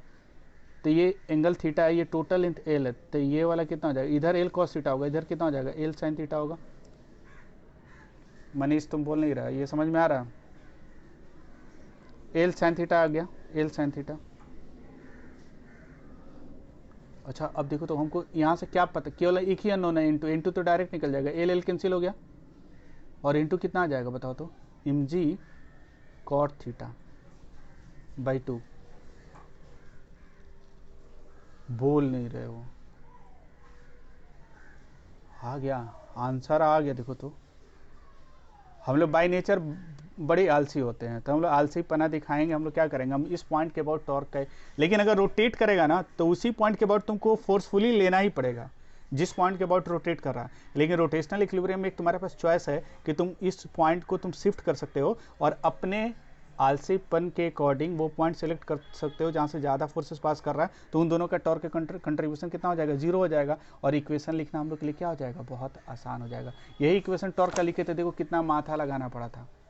इस पॉइंट के अबाउट लिखे थे तो इतना सारा इक्वेशन लिखना पड़ा था, फिर ट्रांसलेशनल का यूज़ किए थे तब आंसर आया था। लेकिन हम सेम वही काम कर रहे हैं, लेकिन ए पॉइंट के अबाउट, मतलब वो पॉइंट कौन सा लेना है? ऐसा पॉइंट लेना है जहाँ से मैक्सिमम फोर्स पास करे।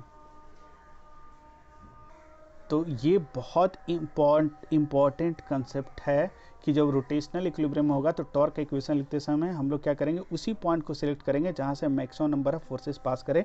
तो इससे क्या होगा कि मेरे पास वो जो कॉम्प्लेक्स सिचुएशन है टॉर्क का इक्वेशन लिखने का, वो ज़्यादा दिक्कत नहीं होगा और वहाँ से बहुत आसानी से हम लोग लिख सकते हैं। नहीं निकलेगा, ट्रांसलेशनल इक्विलिब्रियम से नहीं निकलेगा। एक इक्वेशन पहले तो छोड़ चुके हो, ट्रांसलेशनल इक्विलिब्रियम का क्या आएगा?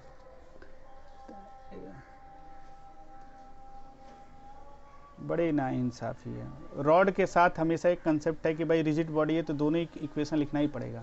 तो N2 इक्वल टू FRS आ गया और एक क्या हो जाएगा, N1 इक्वल टू mg आ गया, हो गया, बन गया,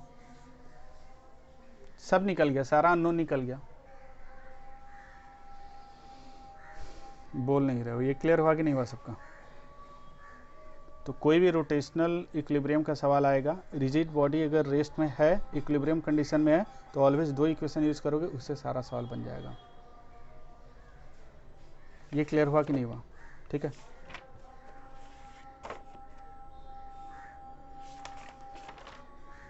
अच्छा, ये वाला क्वेश्चन तुम लोग ट्राई करोगे? एक ये वाला क्वेश्चन देखते हैं, ठीक है। ये वाला क्वेश्चन भी इक्विलिब्रियम से रिलेटेड है और इस क्वेश्चन में ये दिया हुआ है, या इसको तुम लोग खुद से ट्राई करना, अगले क्लास में डिस्कस कर देंगे। अपने से ट्राई कर लेना, ठीक है। तो इस पर कुछ सम भेज देंगे और भी, उसको तुम लोग खुद से ट्राई कर लेना, ठीक है। और ये कंसेप्ट को यूज़ करने के बाद खुद से ट्राई करो, खुद से सीखो, उसके बाद हम डिस्कस करेंगे तो और अच्छे से क्लियर होगा, ठीक है। जो डाउट आएगा तो तुम लोग पूछ भी सकते हो कि सर यहाँ डाउट आ रहा था, ये क्वेश्चन लिख रहे थे, तो ठीक है। अब हम लोग नेक्स्ट जो टॉपिक है, नेक्स्ट जो हम लोग का टॉपिक है, इसमें ये रोटेशनल इक्विलिब्रियम तो कंप्लीट हो गया। अब इसके बाद देखो नेक्स्ट हम लोग आते हैं क्या, ऑब्जर्वर दिखा देना जरूरी भाई, ऑब्जर्वर देख रहा था, ये पॉइंट डिफाइन क्या हो गया, ठीक है। इसमें देखो नेक्स्ट जो टॉपिक है, ये क्वेश्चन और भी इस पर क्वेश्चन देंगे हम रात तक भेज देंगे, और इस क्वेश्चन को भी तुम लोग ट्राई करना, एकदम रोटेशनल इक्विलिब्रियम पर ही है, लेकिन एकदम जो कंसेप्ट बताएं इसी कंसेप्ट के अकॉर्डिंग बनाओगे, ठीक है। अब देखो नेक्स्ट जो हम लोग का टॉपिक है वो है एंगुलर मोमेंटम। एंगुलर मोमेंटम,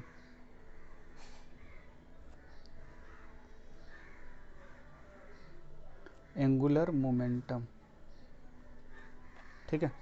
तो ये बताओ एंगुलर मोमेंटम का मतलब क्या होता है? तो क्या होता है कि कोई भी चीज़ मोशन में होता है तो उसके साथ एक क्वांटिटी, एक फिजिकल क्वांटिटी रिलेट करते हैं, उसको हम लोग कहते हैं मोमेंटम। अगर बॉडी ट्रांसलेट कर रहा तो उसके साथ लीनियर मोमेंटम रिलेट करते हैं।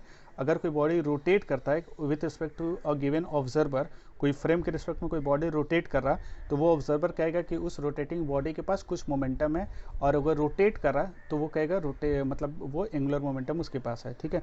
तो इसका एक सिंपल सा हम लोग करते क्या है कि एक सिचुएशन ले लेते हैं, जैसे मान लो कि यहाँ पर इस तरह का, पहले एक पार्टिकल से शुरू करते हैं। एक पार्टिकल के पास एंगुलर मोमेंटम का मतलब क्या होता है? अगर ये मान लो 3 डायमेंशनल फिगर ले लेते हैं, ये हम लोग का z एक्सिस है, ये x ले लो, ये y ले लो, ठीक है। ये इसको x ले लेंगे, इसको z ले लियो, कोई कुछ भी ले लो। एक पार्टिकल यहाँ पर हम लोग का है और ये पार्टिकल इस लोकेशन पर है सपोज करो, और ये पार्टिकल v वेलोसिटी के साथ इस इंस्टेंट मूव कर रहा है। कितना से मूव कर रहा है बताओ? v वेलोसिटी से मूव कर रहा है, तो इसके पास कुछ लीनियर मोमेंटम p वेक्टर होगा। क्या होगा बताओ? अगर मान लो कोई भी ऑब्जर्वर अगर इस पूरे पार्टिकल को ऑब्जर्व कर रहा है तो वो क्या देखेगा कि ये जो पार्टिकल है स्ट्रेट लाइन में चल रहा है, ये पार्टिकल चल रहा है तुम्हारा स्ट्रेट लाइन में, बट यही अगर ऑब्जर्वर इस पॉइंट के अबाउट ऑब्जर्व करेगा तो इस पार्टिकल का ओरिएंटेशन क्या हो रहा है, इसका पोजीशन वेक्टर का ओरिएंटेशन क्या करेगा, चेंज करेगा। तो ये तो कहेगा ना कि इस पॉइंट के अबाउट, जिसको हम लोग ओ कह रहे हैं, इसके अबाउट ये पार्टिकल क्या कर रहा है, जिसका मास m है, ये पार्टिकल क्या करेगा, जल्दी बताओ। ऐसे ये ट्रांसलेट कर रहा है, लेकिन अगर ये ऑब्जर्वर इस पॉइंट के अबाउट इसको नोटिस करेगा तो ये तो कहेगा ना कि इसका ओरिएंटेशन बदल रहा है। तो ये जो पार्टिकल है ये क्या कर रहा है, रोटेट कर रहा है। अगर रोटेट करेगा तो ड्यू टू रोटेशन उसके पास कुछ एंगुलर स्पीड होगा, मतलब उसके पास कुछ एंगुलर मोशन होगा। जिसका नाम क्या देते हैं, एंगुलर मोमेंटम। तो वो ये जो ऑब्जर्वर है अबाउट दिस पॉइंट, ये क्या देख रहा है कि इसका एक पोजीशन वेक्टर ड्रॉ कर देता है। ये पोजीशन वेक्टर है आर वेक्टर, इसका पोजीशन वेक्टर कितना है, आर वेक्टर है। तो इस एंगुलर मोमेंटम का कंसेप्ट क्या होता है कि एंगुलर मोमेंटम जो होता है उसको एल वेक्टर से डिनोट करते हैं। किसे डिनोट करेंगे, एल वेक्टर से। मतलब कि और एंगुलर मोमेंटम जब भी हम लोग डिफाइन करेंगे तो ये टॉर्क की तरह किसी एक पॉइंट के अबाउट डिफाइन होता है। मतलब ये ऑब्जर्वर इस पार्टिकल का एंगुलर मोमेंटम जो कहेगा कि इसके पास कुछ एंगुलर मोमेंटम है, मतलब ड्यू टू रोटेशन इसके पास कुछ मोशन है, and that motion is called angular momentum. और ये जो एंगुलर मोमेंटम है उसको एल वेक्टर से डिनोट करते हैं। और ये जब भी डिफाइन करते हो तो उसको उस पॉइंट को मेंशन करना होता है कि किस पॉइंट के अबाउट एंगुलर मोमेंटम निकाल रहे हो। तो ये किस पॉइंट के अबाउट निकाल रहे हैं बताओ, ओ के अबाउट। इस पार्टिकल का इस ओ पॉइंट के अबाउट एंगुलर मोमेंटम कितना होगा, एल वेक्टर होगा। और ये देखा गया, कह सकते हो कि इसका मतलब कि angular momentum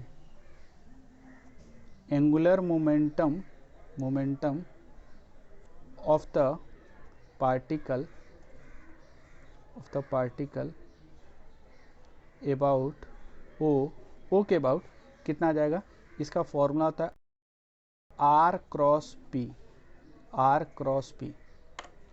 angular momentum of this particle about O, ये कितना हो जाएगा, आर क्रॉस पी। आर क्या होगा बताओ, where R vector is called position vector of the particle with respect to O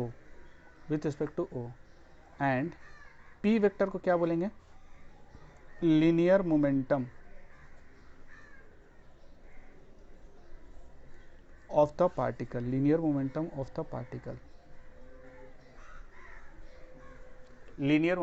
particle, ठीक है।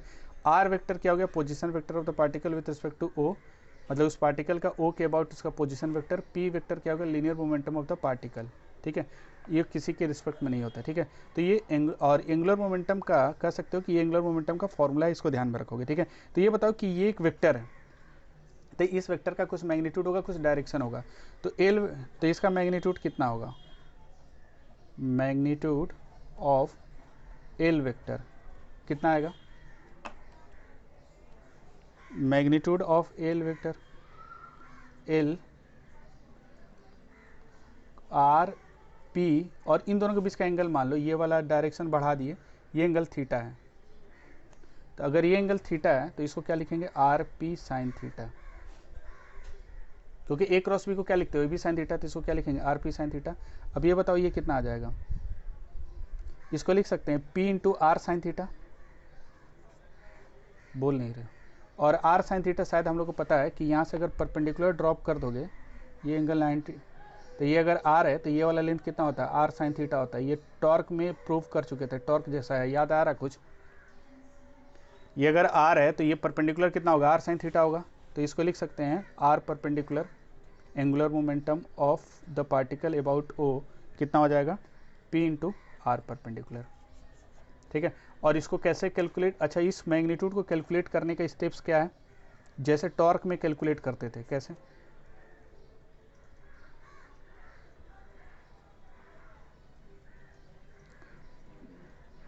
सेंटर ऑफ रोटेशन, सेकेंड क्या करते हो, लाइन ऑफ वेलोसिटी, और थर्ड हम लोग क्या करेंगे, परपेंडिकुलर ड्रॉप करेंगे from centre of rotation on line of velocity. बस हो गया, वही तरीका, और कुछ अलग नहीं है। मैग्नीट्यूड निकालना हो एंगुलर मोमेंटम का, तो क्या करेंगे, सबसे सिंपल सा तरीका क्या है कि हम वेक्टर फॉर्म यूज ना करके पहले centre of rotation, second line of velocity, third perpendicular drop करेंगे from centre of rotation on line of velocity. ये क्लियर हुआ कि नहीं हुआ, ये 3 स्टेप। तो कुछ सम्स हम लोग करते हैं मैग्नीट्यूड निकालने का। तब अच्छा डायरेक्शन कैसे निकालोगे, जैसे टॉर्क का डायरेक्शन निकालते थे, direction of L vector is perpendicular to the plane of किसके प्लेन के प्लेन ऑफ किसके प्लेन के परपेंडिकुलर होगा, आर एंड पी। therefore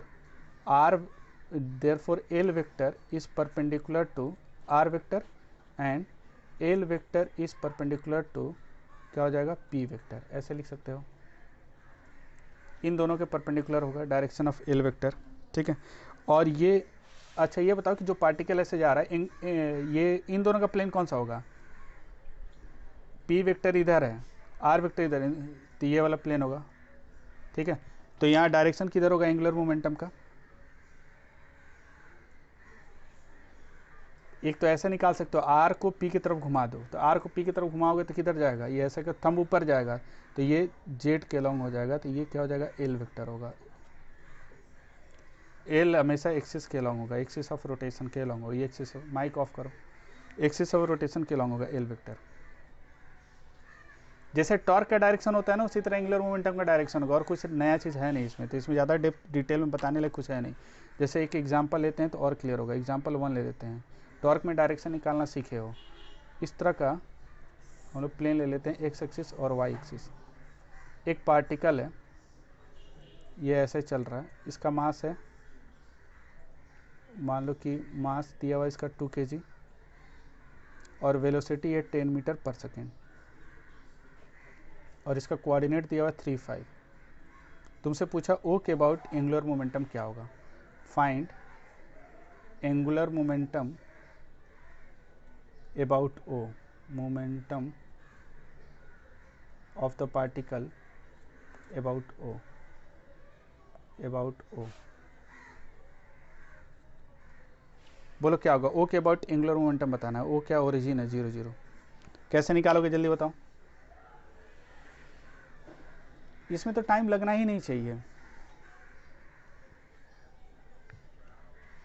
तो लाइन ऑफ वेलोसिटी कौन सा हो जाएगा, ये वाला डायरेक्शन को एक्सटेंड कर देंगे, और नेक्स्ट इससे क्या करेंगे, परपेंडिकुलर ड्रॉप कर दिए, परपेंडिकुलर डाल दिए, तो ये आर परपेंडिकुलर होगा, ये कितना होगा 5। तो angular momentum of this particle about O, ये पॉइंट लिखना जरूरी है, अबाउट ओ, ये कितना हो जाएगा P इंटू आर परपेंडिकुलर। और लीनियर मोमेंटम क्या होता है, mass into velocity into R perpendicular, और ये कितना हो जाएगा, m कितना है 2, वेलोसिटी कितना है 10 है, आर परपेंडिकुलर कितना है 5 है, ये कितना हो जाएगा 100 हो गया। तो angular momentum of this particle इतना आ गया, ये हम लोग का आंसर हो गया। क्लियर हुआ, माइक ऑफ करो। मोमेंटम का यूनिट क्या होता है, देखो ना, यहीं से देख लो, मास, माइक ऑफ करो।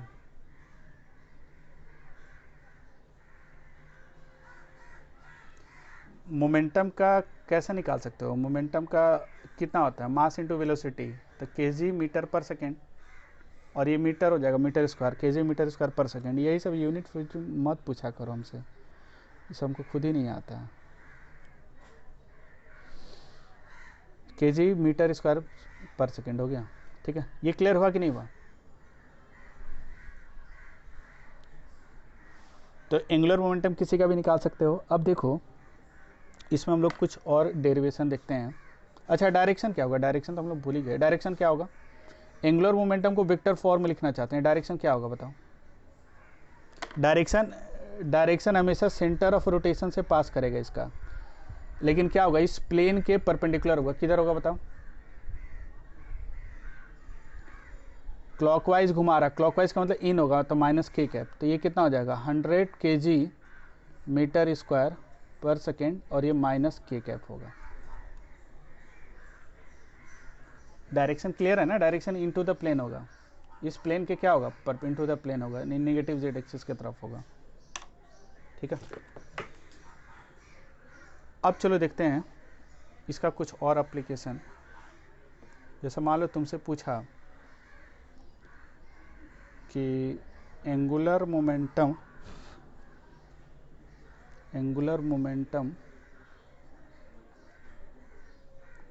ऑफ अ अच्छा एक पता है ये सब पार्टिकल कौन सा है, मेनली जो रिजिड बॉडी के अंदर जो होता है ना, वो सब पार्टिकल होता है, पता है।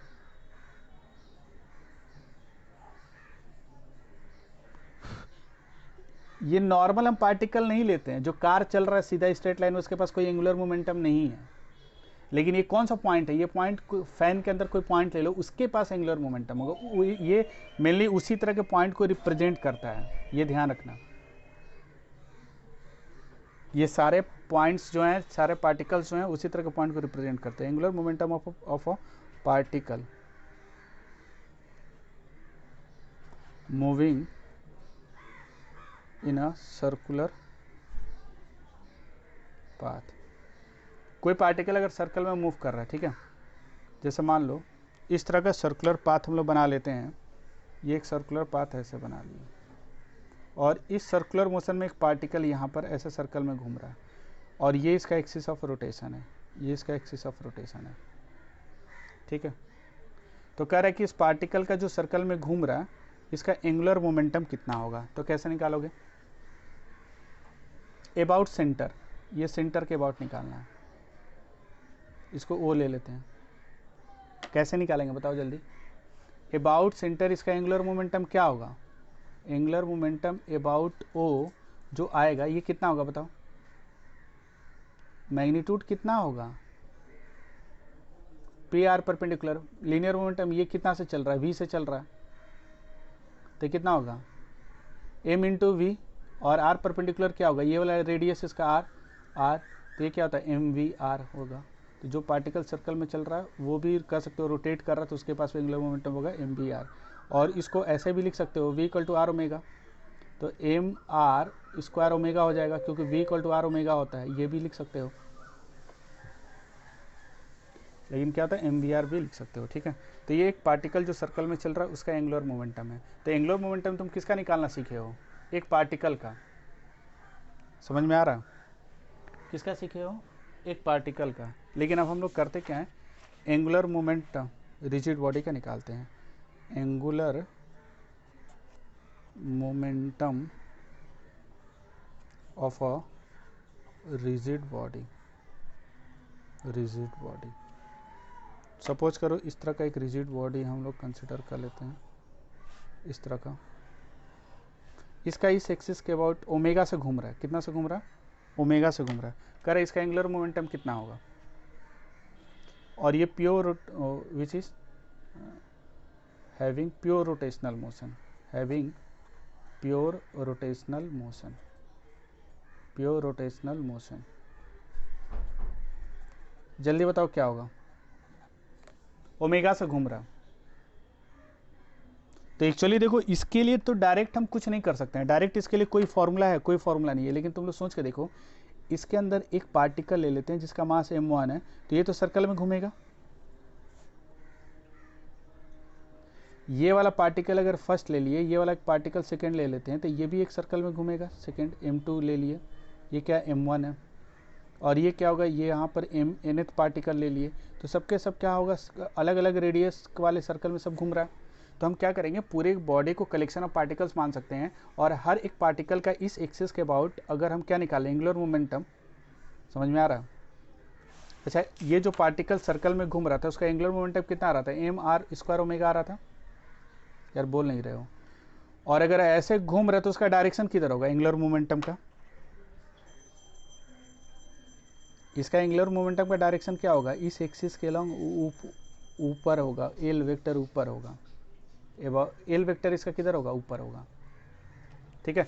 तो एक्चुअली देखो हम लोग करेंगे क्या कि इस पूरे रिजिड बॉडी का एंगुलर मोमेंटम निकालना होगा, तो हम क्या करेंगे, एक एक पार्टिकल का एंगुलर मोमेंटम निकालेंगे, हर पार्टिकल का एंगुलर मोमेंटम निकालकर सबको ऐड कर देंगे, तो पूरे बॉडी का एंगुलर मोमेंटम निकल जाएगा। बोल नहीं रहे।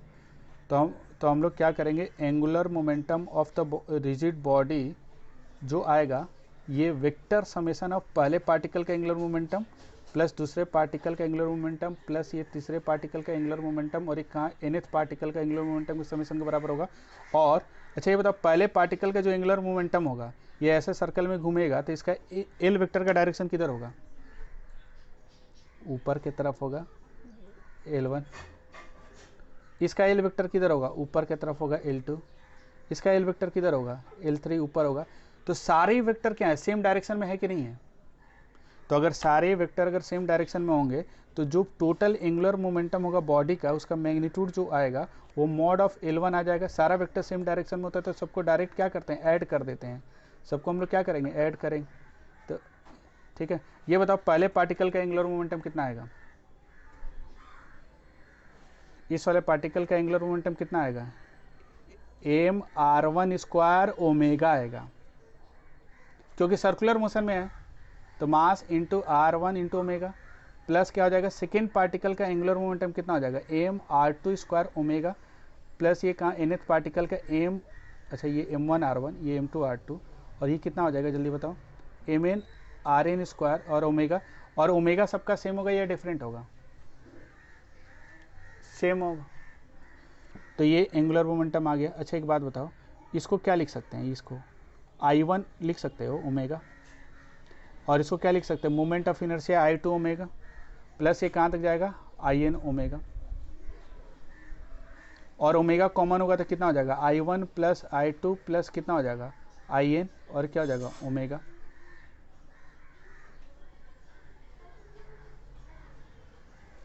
और इन सबको जोड़ोगे तो कितना मिलेगा,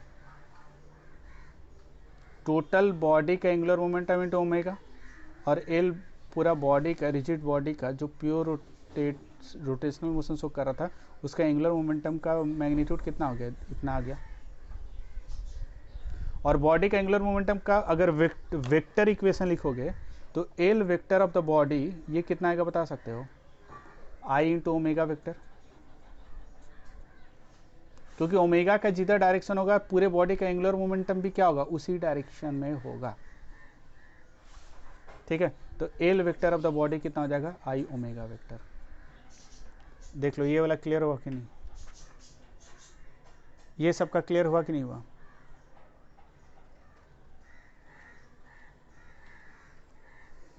किसी को कोई डाउट इसमें, कोई डाउट नहीं ना किसी को। तो ये एंगुलर मोमेंटम हम लोग का निकल गया। ठीक है, नेक्स्ट इसके बाद देखो रिलेशन बिटवीन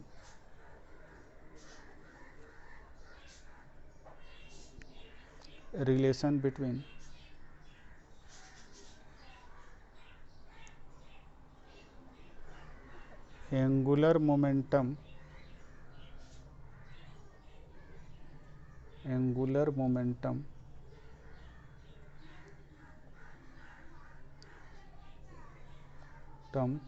एंड टॉर्क, क्या रिलेशन आएगा बता सकते हो।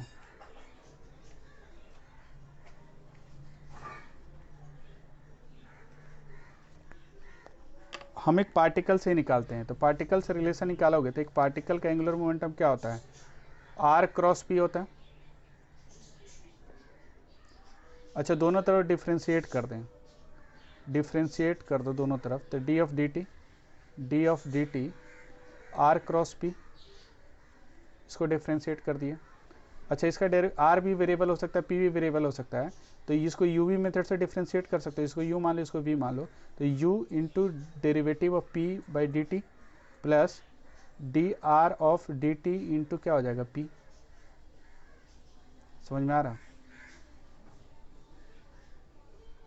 और ये क्रॉस आएगा बीच में, क्रॉस है r क्रॉस, इसको क्या लिख सकते हो, dp बाई dt को क्या लिखते हैं, total external force. Rate of change of linear momentum क्या होता है याद है, टोटल एक्सटर्नल फोर्स, प्लस ये क्या होगा, D R of D T velocity of the particle देगा क्रॉस पी। यार बोल नहीं रहे हो, D L by D T इतना लिख सकते हो, और D L by D T अगर हम इतना लिख दिए, अब देखो यहाँ से क्या हो जाएगा, ये बताओ कि वेलोसिटी और पी के बीच का एंगल कितना होता है। जो पार्टिकल यहाँ पर हम लोग लिए थे, उस पार्टिकल इधर चल रहा था, इसका वेलोसिटी इधर था, पी भी उधर ही होता है। ये जेड एक्सिस लिए थे, ये एक्स एक्सिस लिए थे, और ये वाई एक्सिस लिए थे, तो इन दोनों के बीच का एंगल कितना होगा, वी और पी के बीच का एंगल कितना होता है, 0 होता है। तो जब क्रॉस करोगे तो क्रॉस करने पर क्या होता है, वी पी साइन थीटा आएगा, ए क्रॉस बी क्या होता है, ए बी साइन थीटा, तो ये थीटा कितना हो जाएगा 0, तो ये टोटल टर्म कितना हो जाएगा 0 हो जाएगा। तो D L by D T कितना हो जाएगा, आर क्रॉस एफ एक्सटर्नल, ये लिख सकते हैं। और इसको क्या लिख सकते हो, D L by D T equals to कितना हो जाएगा, इसको आर क्रॉस, तो इसको टॉर्क एक्सटर्नल लिख सकते हैं। Therefore net external torque equal to D L by D T लिख सकते हैं। This is the relation. ये किसके बीच का रिलेशन है, नेट एक्सटर्नल टॉर्क और एंगुलर मोमेंटम के बीच का रिलेशन है। मतलब एक सिस्टम पर लगने वाला जो टोटल टॉर्क होगा उसका एंगुलर मोमेंटम बदलेगा, अगर टॉर्क जीरो होगा तो एंगुलर मोमेंटम नहीं बदलेगा। सिंपल सा कंसेप्ट है। जैसे नेट फोर्स लीनियर मोमेंटम को बदल सकता है, उसी तरह एंगुलर मोमेंटम को कौन बदल सकता है, टॉर्क बदल। ये कंसेप्ट क्लियर हुआ कि नहीं हुआ। अगर किसी सिस्टम पर नेट टॉर्क लगेगा तो उसका एंगुलर मोमेंटम चेंज करेगा, नेट टॉर्क नहीं लगेगा तो उसका एंगुलर मोमेंटम जो कुछ भी उसके पास था इनिशियल टॉर्क जिस समय से लगना शुरू हुआ तो उसका क्या होगा, उसका एंगुलर मोमेंटम को वो बदलने की कोशिश करेगा। और जब भी बदलेगा अपने डायरेक्शन में बदलेगा। सर्कुलर मोशन में याद आ रहा है कि फोर्स सेंटर की तरफ लगता है, मोमेंटम इधर होता है, तो वो फोर्स क्या करता है कि मोमेंटम को अपने डायरेक्शन में घुमाना चाहता है। इन द सिमिलर वे ये टॉर्क क्या करता है, एंगुलर मोमेंटम को अपनी तरफ घुमाने की कोशिश करता है। समझ में आ रहा कि नहीं आ रहा, ठीक है। तो ये वाला इक्वेशन ध्यान में रहेगा कि नहीं रहेगा, सोचो ना। एक सिंपल सा हम ऐसे ले लेते हैं सिचुएशन। मान लो कि जैसे ये वाला एग्जांपल हम ले लेते हैं, इसको ऐसे रखे हैं, ठीक है, ये ऐसे रखा हुआ, इसको हम यहाँ फिक्स कर देते हैं, यहाँ फिक्स कर दिए। और यहाँ पर ये बताओ कि इसके पास अभी इनिशियल एंगुलर मोमेंटम कितना है। ये फिक्स किया हुआ था, जब भी रोटेट करेगा तो प्योर रोटेशनल मोशन शो करेगा, 0 है। तो अगर हम अभी क्या देख रहे हैं कि कोई टॉर्क लगाएंगे तो वो टॉर्क क्या करेगा, अगर इसके पास कोई एंगुलर मोमेंटम नहीं है जिस समय टॉर्क लग रहा है, तो टॉर्क क्या होगा, हमेशा अपने डायरेक्शन में एंगुलर मोमेंटम इसको देगा। समझ में आ रहा, ये यहाँ फिक्स्ड किया हुआ है।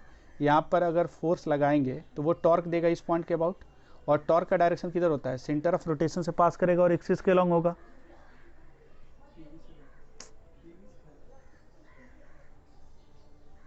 वो एक्सिस के अलॉन्ग होगा। समझ में आ रहा क्या करें। तो एक्चुअली सोचो, अगर एंगुलर तो टॉर्क अगर जिधर होगा उधर ही एंगुलर मोमेंटम मिलेगा। तो एक्चुअली देखो यहाँ पर जैसे फोर्स एक्सर्ट करोगे तो इस पॉइंट के अबाउट क्या होगा, इस पॉइंट के अबाउट फोर्स एक्सर्ट करो तो टॉर्क का डायरेक्शन किधर है, जल्दी बताओ। एक्सिस के अलॉन्ग है, टॉर्क का डायरेक्शन ये होगा। फोर्स ऐसे लग रहा तो टॉर्क का डायरेक्शन किधर होगा, ऊपर की तरफ होगा कि नहीं होगा। ऐसे टॉर्क फोर्स लग रहा है तो ये बताओ इसके पास एंगुलर मोमेंटम आया कि नहीं आया। यहाँ पर है तो इसके पास कुछ ओमेगा है, तो ओमेगा किधर होगा, ऐसे घूम रहा है तो ओमेगा ऊपर होगा। ओमेगा का मतलब एंगुलर मोमेंटम भी ऊपर है। तो कोई बॉडी प्योर रोटेशनल शो करता है तो उसके पास एंगुलर मोमेंटम कितना होता है, आई ओमेगा होता है। तो ये इसका moment of inertia into omega, omega ऊपर है तो इसका एंगुलर मोमेंटम भी ऊपर होगा। तो देखो इसके पास कोई मोमेंटम नहीं था, एंगुलर मोमेंटम नहीं था, लेकिन जैसे फोर्स एक्सर्ट किए तो ये फोर्स इसके बाद टॉर्क ऊपर दे रहा है, तो ऊपर ही डायरेक्शन में इसको एक एंगुलर मोमेंटम मिल गया।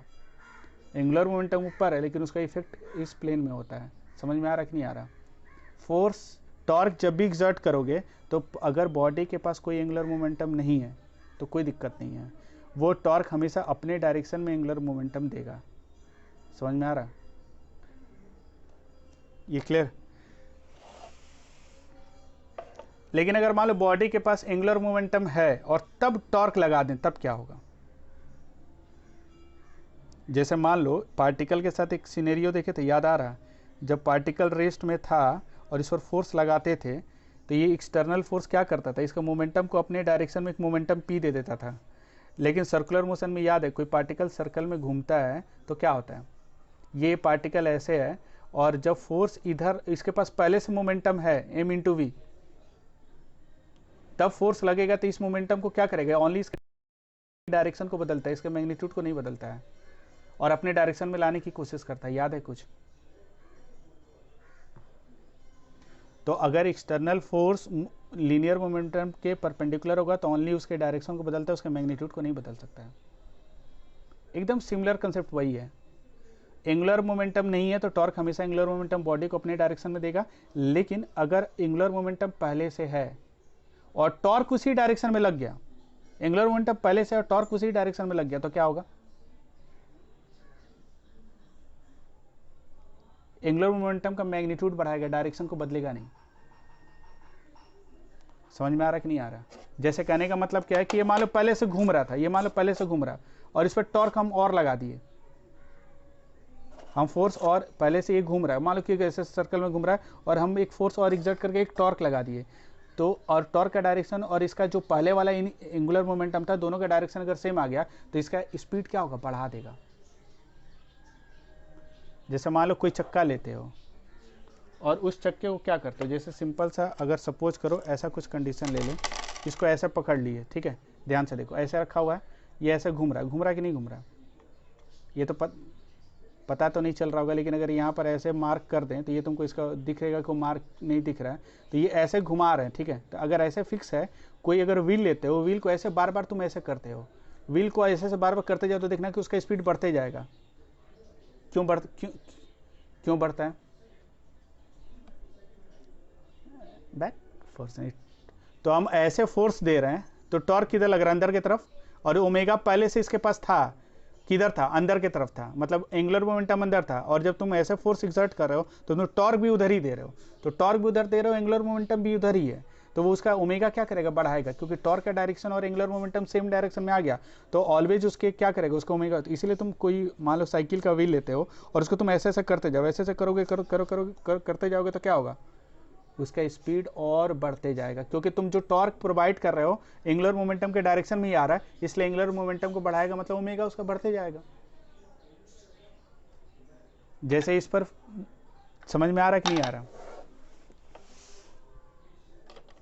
लेकिन अगर मान लो टॉर्क एंगुलर मोमेंटम के डायरेक्शन में ना हो, उसके परपेंडिकुलर हो, तो जैसे ये टोटल फोर्स मोमेंटम के परपेंडिकुलर होता है तो केवल इसको घुमाता है, लेकिन नेट टॉर्क अगर एंगुलर मोमेंटम के परपेंडिकुलर हो जाए तो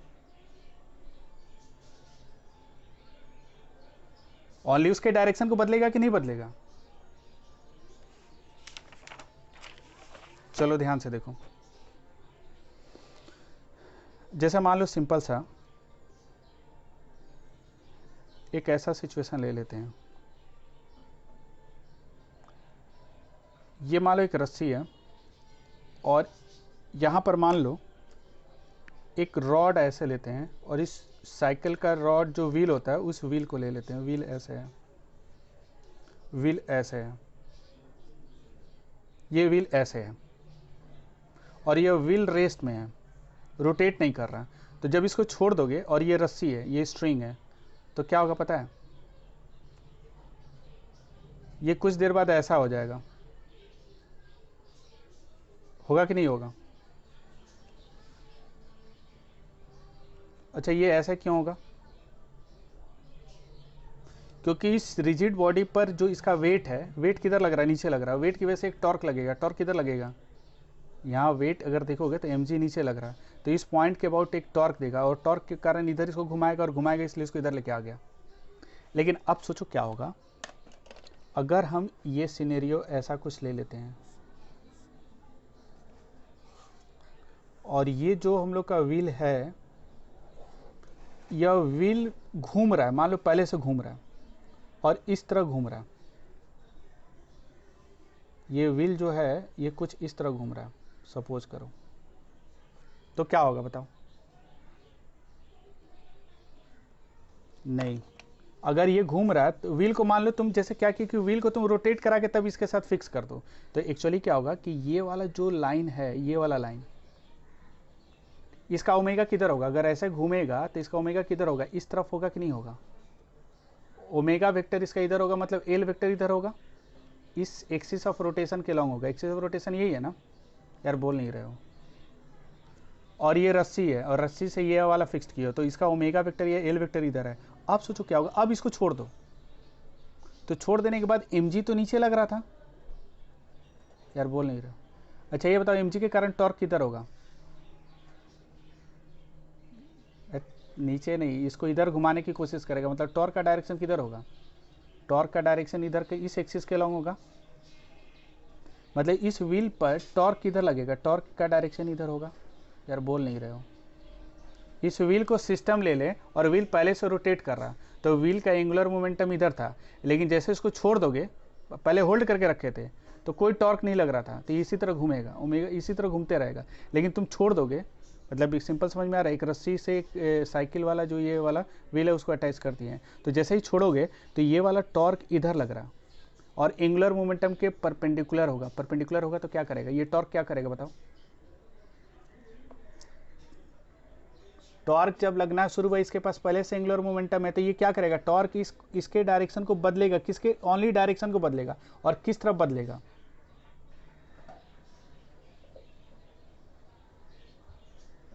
अपने डायरेक्शन में। मतलब इस एल वेक्टर को इधर लेकर आएगा। एल वेक्टर को इधर लाने का मतलब क्या है पता है, इसका तुम लोग MIT का एक वीडियो है, MIT का गायरोस्कोप,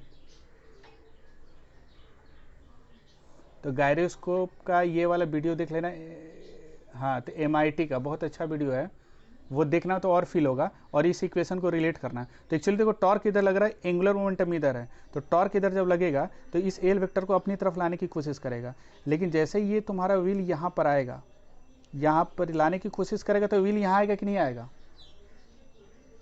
अब ये mg इसको नीचे नहीं लेके जाएगा, अब तो वो mg का यूटिलाइजेशन इसको घुमाने में चल गया। तो ये तुम्हारा, अब देखो एल वेक्टर इधर आ गया, लेकिन अब बताओ टॉर्क का डायरेक्शन किधर होगा, टॉर्क का डायरेक्शन इधर होगा।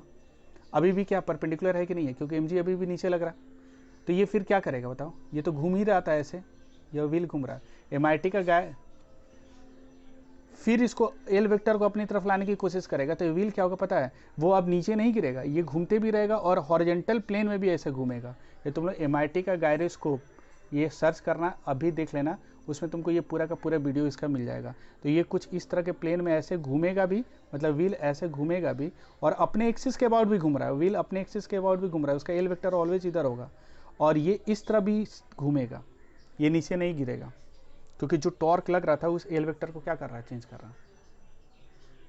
समझ में आ रहा कि नहीं आ रहा। खैर ये तुम्हारे सिलेबस का भी नहीं है इतना, लेकिन 10 मिनट इसलिए बताएं कि टॉर्क और एंगुलर मोमेंटम के बीच का जो संबंध है, जो रिलेशन है, वो समझ सकते हो। ठीक है, तो टॉर्क ऑलवेज क्या करता है, एंगुलर मोमेंटम को बदलने की कोशिश करता है। अगर बॉडी के पास पहले से एंगुलर मोमेंटम नहीं है, तो टॉर्क जो होगा एंगुलर मोमेंटम अपने डायरेक्शन में देगा। पहले से एंगुलर मोमेंटम है और टॉर्क लगना शुरू हो गया, तो एंगुलर मोमेंटम का के डायरेक्शन में अगर हुआ तो उसके मैग्नीट्यूड को बढ़ाएगा, और अगर उसके डायरेक्शन में नहीं परपेंडिकुलर होगा तो ओनली डायरेक्शन को बदलेगा। बस ये सिंपल सा कंसेप्ट है। तो ये तो कर ही रहा है यहाँ से।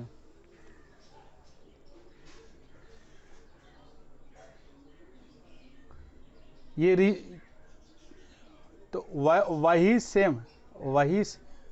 सेम एग्जाम्पल है, इसीलिए तुम लोग को बताया, नहीं तो नहीं बताते, क्योंकि ये तुम्हारे सिलेबस का पार्ट नहीं है। जैसा वो नेट फोर्स सर्कल में घूमता था, उसी तरह इसको क्या कर रहा है, ऐसा इसको कुछ ओमेगा, इधर 2 ओमेगा होगा, एक ओमेगा ये होगा, और ड्यू टू दिस टॉर्क इसके पास एक ओमेगा ऊपर भी होगा, मतलब इस रोटेशन के कारण। क्या इतना दिमाग नहीं लगाना, बस इसको देख लेना, इसे टॉर्क और एल वेक्टर के बीच का रिलेशन तुमको क्लियर हो जाएगा। बस 2 चीज़ नोट करना कि बॉडी के पास एल पहले से 0 है, तो नेट एक्सटर्नल टॉर्क जो लगेगा वो एल वेक्टर अपने डायरेक्शन में देगा, लेकिन बॉडी के पास एल पहले से है और टॉर्क का डायरेक्शन दोनों सेम डायरेक्शन में आ गया, तो ओनली मैग्नीट्यूड बदलेगा। अगर एल वेक्टर के परपेंडिकुलर हो गया टॉर्क, तो क्या करेगा, ओनली उसके डायरेक्शन को बदलेगा। बस ज़्यादा दिमाग नहीं लगाना है। तो ये क्लियर हुआ कि नहीं हुआ।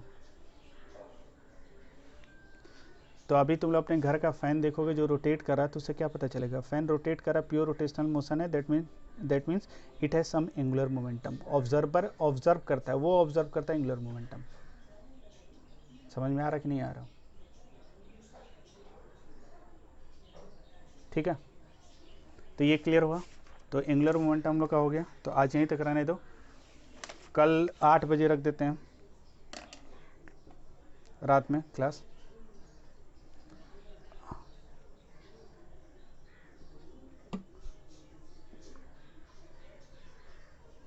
तो कल सुबह रहेगा फ्लूइड मैकेनिक्स। ठीक है।